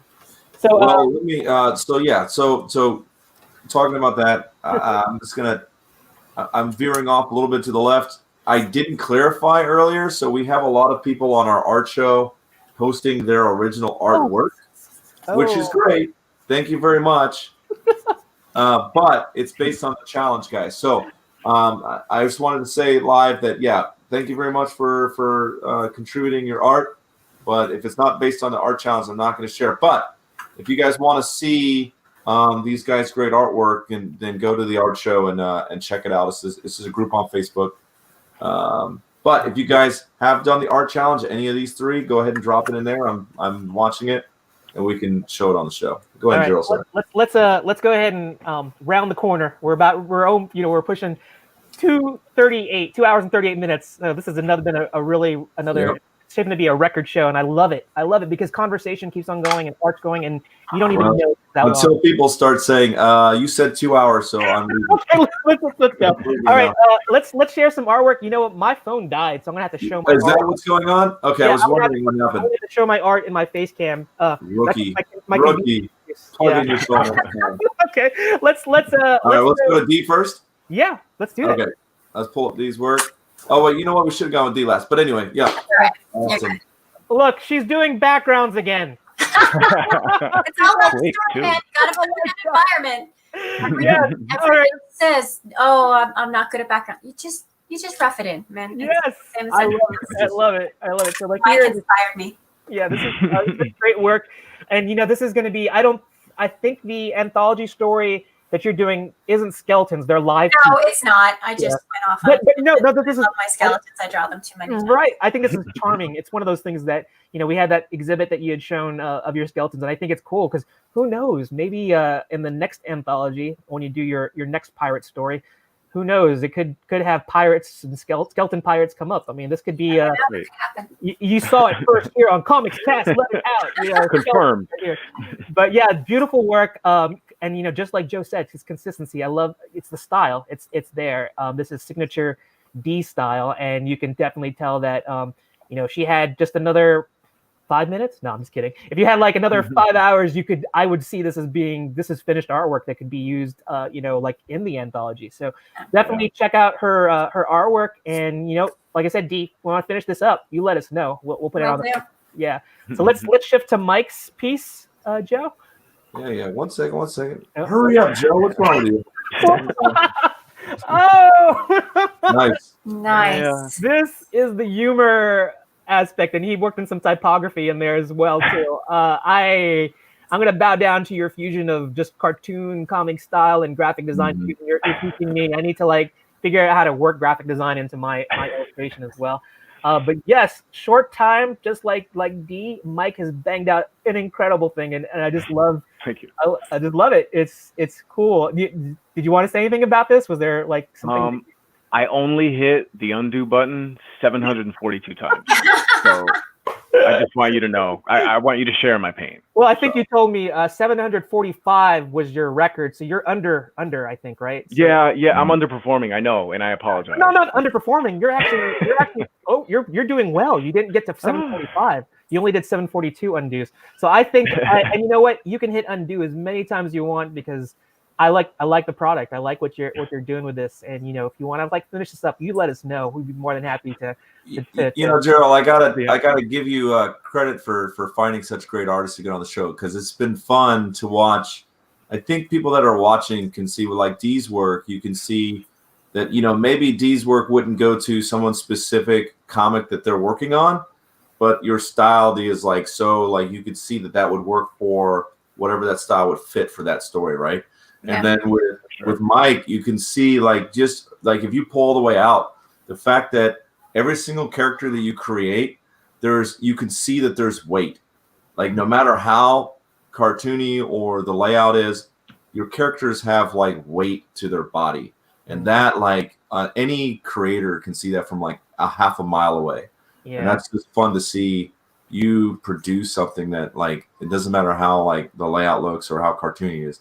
There's actually weight and emotion in there. Thank you. Exactly. And we joke around about when we're learning how to draw, it's pay attention to drawing the underlying skeleton, the framework. Literally, we're doing that here. We're literally doing it right here. We're doing it right here. But this is the thing that D and Mike do. It's you see D has definitely done a whole exhibit on it, and I encourage you to check out some of the things because there's some definite emotional impact you actually get from seeing those things as well. They're beautiful. They are, and they're simple, but they're complex at the same time. And I'm looking at Mike's thing here. The nice little thing that I looked at is the knees. I like how the way that you had done the knees, they're slightly bent inward, and I think most people, it's like when you, or most, even the layperson who's appreciating art, they'll look at art and they may not even give it a second glance. They'll know that it works, it looks good, whatever. And for artists and writers who pay attention to it will appreciate it too. It's like, it looks good. It's when it looks bad, that's when we really notice it. And a layperson can look at it too and say, that's horrible or whatever. And when you look at stuff like this, I look at D and I look at Mike's artwork. I look at the artwork that was shared from Buddy and AA in terms of like their anthology. And we're going to flip through a little bit at the end of this now that we're through the drawing challenges. You can see that attention to detail, the subtleties in the emotions, the body language. You can see that. And I don't know. I think maybe I've been such ingrained in the whole comic superhero style of things I have a much deeper appreciation for the cartoon style. I think that there's, that part of cartoon style, it actually allows you to exaggerate those even more and be able to project that. Yeah, I like the elasticity option that you have with that, and it's a hard sell. Some people are looking for a very traditional comic book look, and I struggle with that, but I also know where my strengths lie. I'm like, well, maybe I can mix them together, and everything's been done before, but maybe I can do it my way, and maybe my way is just slightly different, and just gotta go for it. Definitely. Well, just so everyone's tracking, Gerald is just stalling at this point. Oh, Yeah. no. Oh yeah, it is his turn. He's stalling big time. Go ahead and point your camera around, Gerald. I saw that AA had a thought that's like on the tip of his tongue. I want to give him an opportunity to say something. Go ahead, AA. Yeah, I'm always happy to help another creator procrastinate. I mean, that's I know. I was just going to say, you were talking about the different styles. I think one of the things you'll notice when you get the anthology is the vast array of styles that are in it.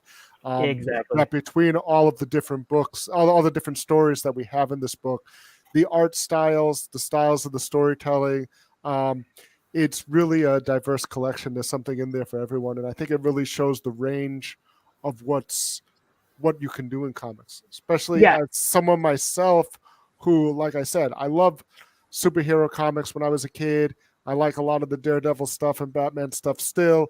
But what got me back into comics was some of the Vertigo stuff in the 90s, and they were doing more grittier crime stuff. They were doing fantasy stuff. They were doing more horror stuff. And you'll see the whole range. In fact, in this anthology. I'm going to actually. And a couple of things on that. Oh, you need to show your drawing, but okay, yes, I just want to say let me talk while you get your drawing. Well, I was going to say, talk, then you're going to do drawing. Okay. I'm going to take you off the program. I have power. You do. I just have this idea of comics being superheroes, right? And it's funny that you guys are so attached to that. But for me, when I was growing up and gender, this, that, and the other was different, in the 80s, if it was pink, I was allowed to buy it because that was for girls. I wasn't allowed to play D&D, and I wasn't allowed to read JoJo or Transformers or all that because that was my brother's stuff. That was for boys. And it was assumed that if I did that stuff that, there was something a little off about me, but having an older brother, you wanted to be a tomboy. That stuff was cool, right? So I could play D&D if my brother invited me. I could read his comics, but I wasn't allowed to buy X-Men. I wasn't allowed to, read Superman comics. I was allowed to read Betty and Veronica. I was allowed to read Archie. I was allowed to read, all of the girl comics. And so there's this idea that comics is superheroes, and I'm like, comics is so much more than that. There are fantasy comics, there are D&D comics, there are Star Wars comics, there are Garfield comics, So this idea that it's just superheroes, we kind of get caught up on that, but there's so much more than that in comics. And I kind of want to point that out. We have different styles, but so does everyone in comics. So and that's what I want to say is that it's not even just the subject matter that should be exclusive to one gender or one group. It's all about, I tell you, we're talking about anime earlier.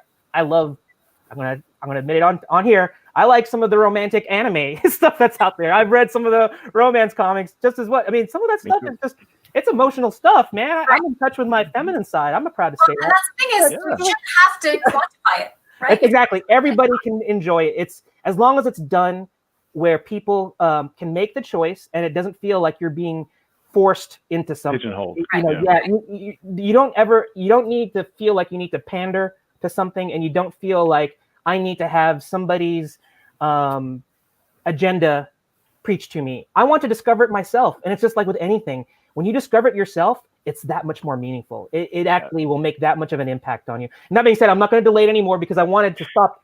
See, this is the tangent that I was going on. I wanted AA to talk, and then Buddy and all of you guys. I'm going to show a little bit of the anthology pages that you sent me. I wanted you to save your speech, to talk a little bit about that when we previewed at the end. But to get my stuff out of the way, let's go ahead and do it. Joe, you want to solo my cam? I'm just going to put this up right now, and so yes, that's excellent. Rocks. I tell you, both of you, you can unsolo me because now I'm starting to feel the introvert anxiety. The anxiety is like coming through, and I'm going to start having a panic attack. But I'm going to tell you that by your group, your Voltron group, when your powers combined, come on here. I have never really explored the whole cartoon side of things. It's so liberating. It's so free, and all of the things that I've drawn here today, inspiring. I've just been inspired by you guys, hearing your story about just you coming together, the encouraging environment that Buddy has set up, the learning environment, being able to get all that stuff. Heck, I think I'm jumping ahead. I should probably tell you this at the end because I got lots of stuff I could oogle about you. Well, this is the end, brother. We got to start. Let me go ahead because you guys have things to do. I'm going to continue that discussion, but let me go ahead and I'm going to share the screen one more time and finish. I'm going to go flash through some of the other artwork that was provided to me from AA that's part of the anthology or creators that are part of the anthology. I just want to show that because I want to encourage people to look forward to December. Is it December 29th? That's when it's supposed to come out. So let me share one more time. Feel like Britney Spears, "Hit Me Baby" one more time. That's another bad joke. I'm sorry. You can hit that note. Yeah. I can't sing, and if you did, you everybody would leave the show right now. So I'm just gonna go through this. And AA, if you just want me, I'm just gonna go through these really quickly, just to because I want to give people a preview of what to expect. These are all things, and if you just Buddy or AA, if you just want to talk about this particular one that I'm showing, again, this is the variety of artwork you can see in the anthology. You go, Buddy, or I'm sorry. This is one. You go. You're one of the editors, or D. Alley.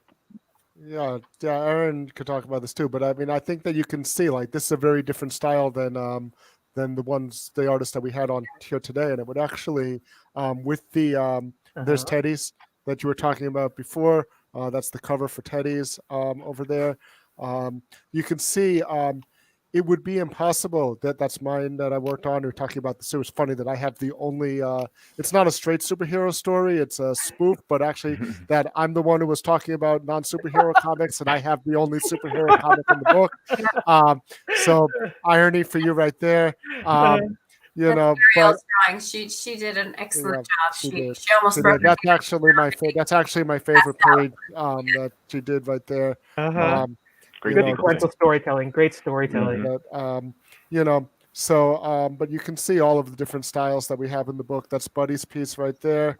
And that one is love this one because it's a very sort of monochromatic. It's very color, and there's very little to almost no dialogue, and it's exploring all these sort of creative expressions that we can do in telling a story. So that is the testament to good sequential storytelling, because even before it gets to the lettering and the word bubble phase, it's like if the artist and the writer have that perfect synergy where they can just put together panels that tell the story without.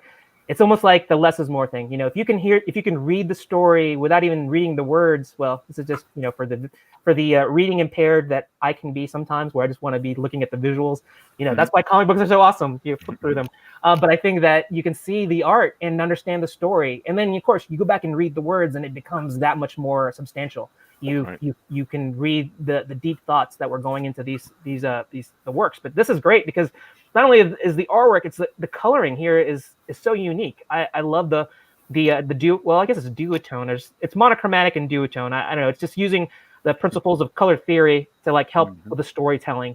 And like I said, I wanted to give this as a kind of like a hint of what people can expect. And I encourage everybody to go to that website that we have.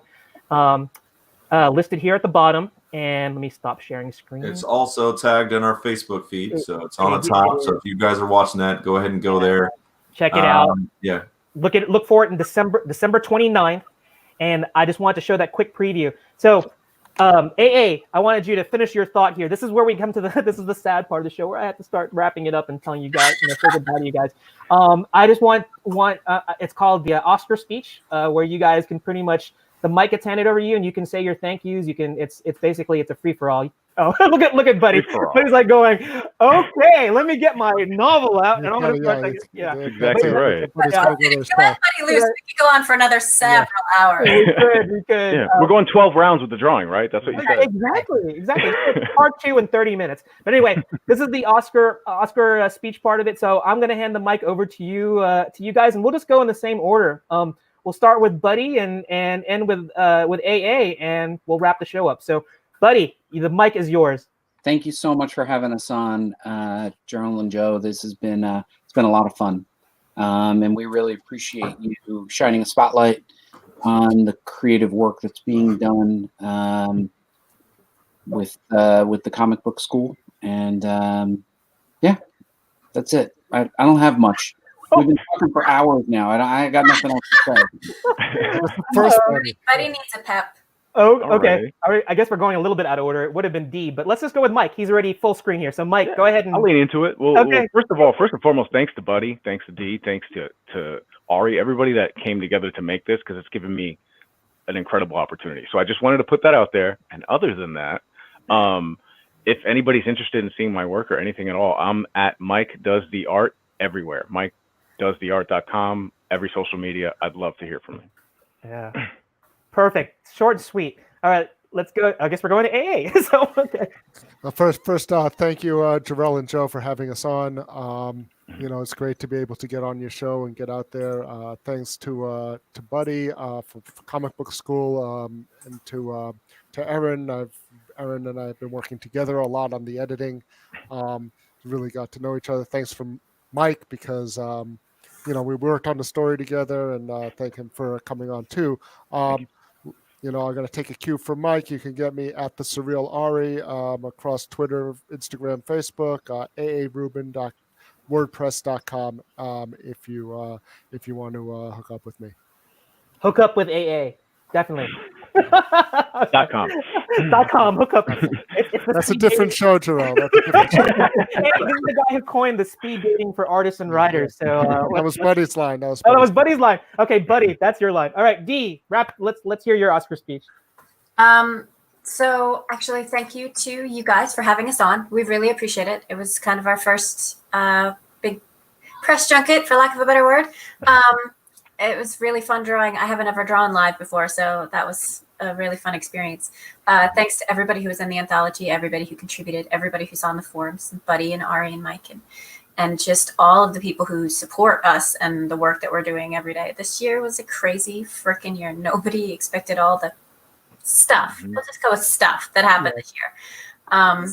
But and then my echo's going to go off because she reminds me when to eat because I forget. Typical artist. Well, you get absorbed in stuff, right? Starving artist, right? Right. Yeah. You starve when you forget to pick up the pencil and go into the kitchen and put something in your mouth. So, thank you guys for basically creating this community and being around digitally. Like I said, I live alone, so it was a pretty lonely year overall. But seeing your faces and being able to do live streams like this has really helped sort of get through it. And hopefully we'll be able to create more together in the future.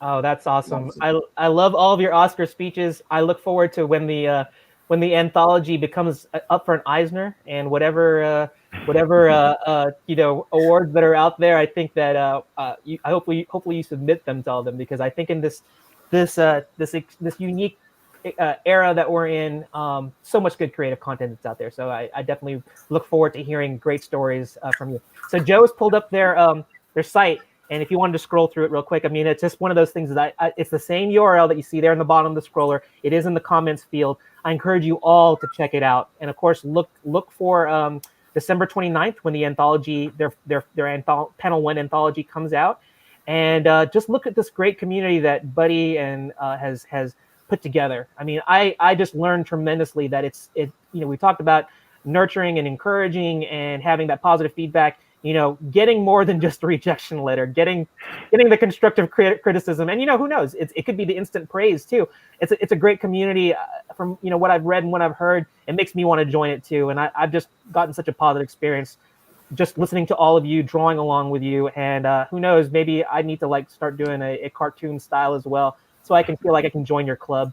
But that's you don't have to have cartoon style. Every style. That's the point. We love everybody. Yeah. Yes, that's true. But I feel like it's like a whole new. Like my eyes have been open. I just feel like I've neglected that whole possibility. Well, give it some exploration, man. We love to see.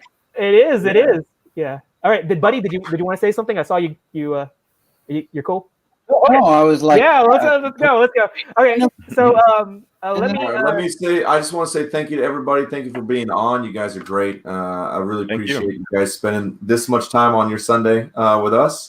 And so I'm glad that we kind of started off your sort of junket. I think what you're going to find out is that there's a lot of shows and a lot of good guys out there that are more than excited to sit down and hang out with you guys, and they'll keep pushing you. So we're one of many. We're kind of new to the scene. Some people have been around for a while. We're sort of, I want to say, epidemic babies, maybe. I don't know.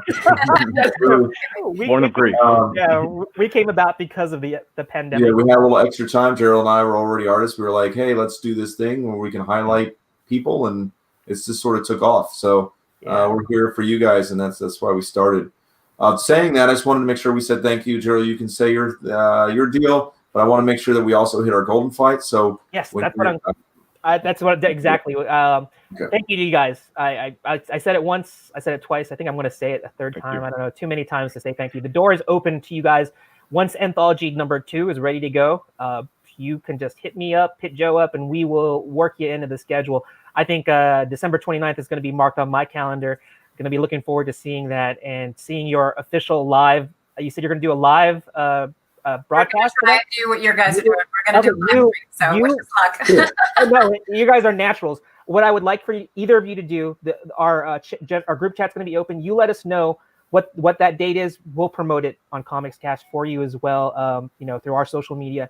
I'm looking forward to it. So thank you so much. I really appreciate it. So that being said, we close the show with this is our it's a plug, but it's a we were talking about sincerity. We're talking about being this is something that is just near and dear to Joe, our hearts, and we believe this with complete sincerity. A Golden Fight is an organization that I like to call is big enough as well as small enough. Small enough in the sense that they are not nationwide. They have a very tight focus. They focus in this mid-Atlantic region, my neck of the woods here in Virginia, Maryland, DC, in this particular area, and that allows them to focus their attention to a very specific need. And this is the big part of it. Their focus is to help families that have a sick child. In many cases, a terminally ill sick child that they're hoping that can be healed, like dealing with cancer. And when that happens, inevitably, they will come under some sort of financial difficulty. And that's where Gold in Fight comes in. And that's where they're big. They are big in the sense that 97% of the money that they raise goes directly to that family.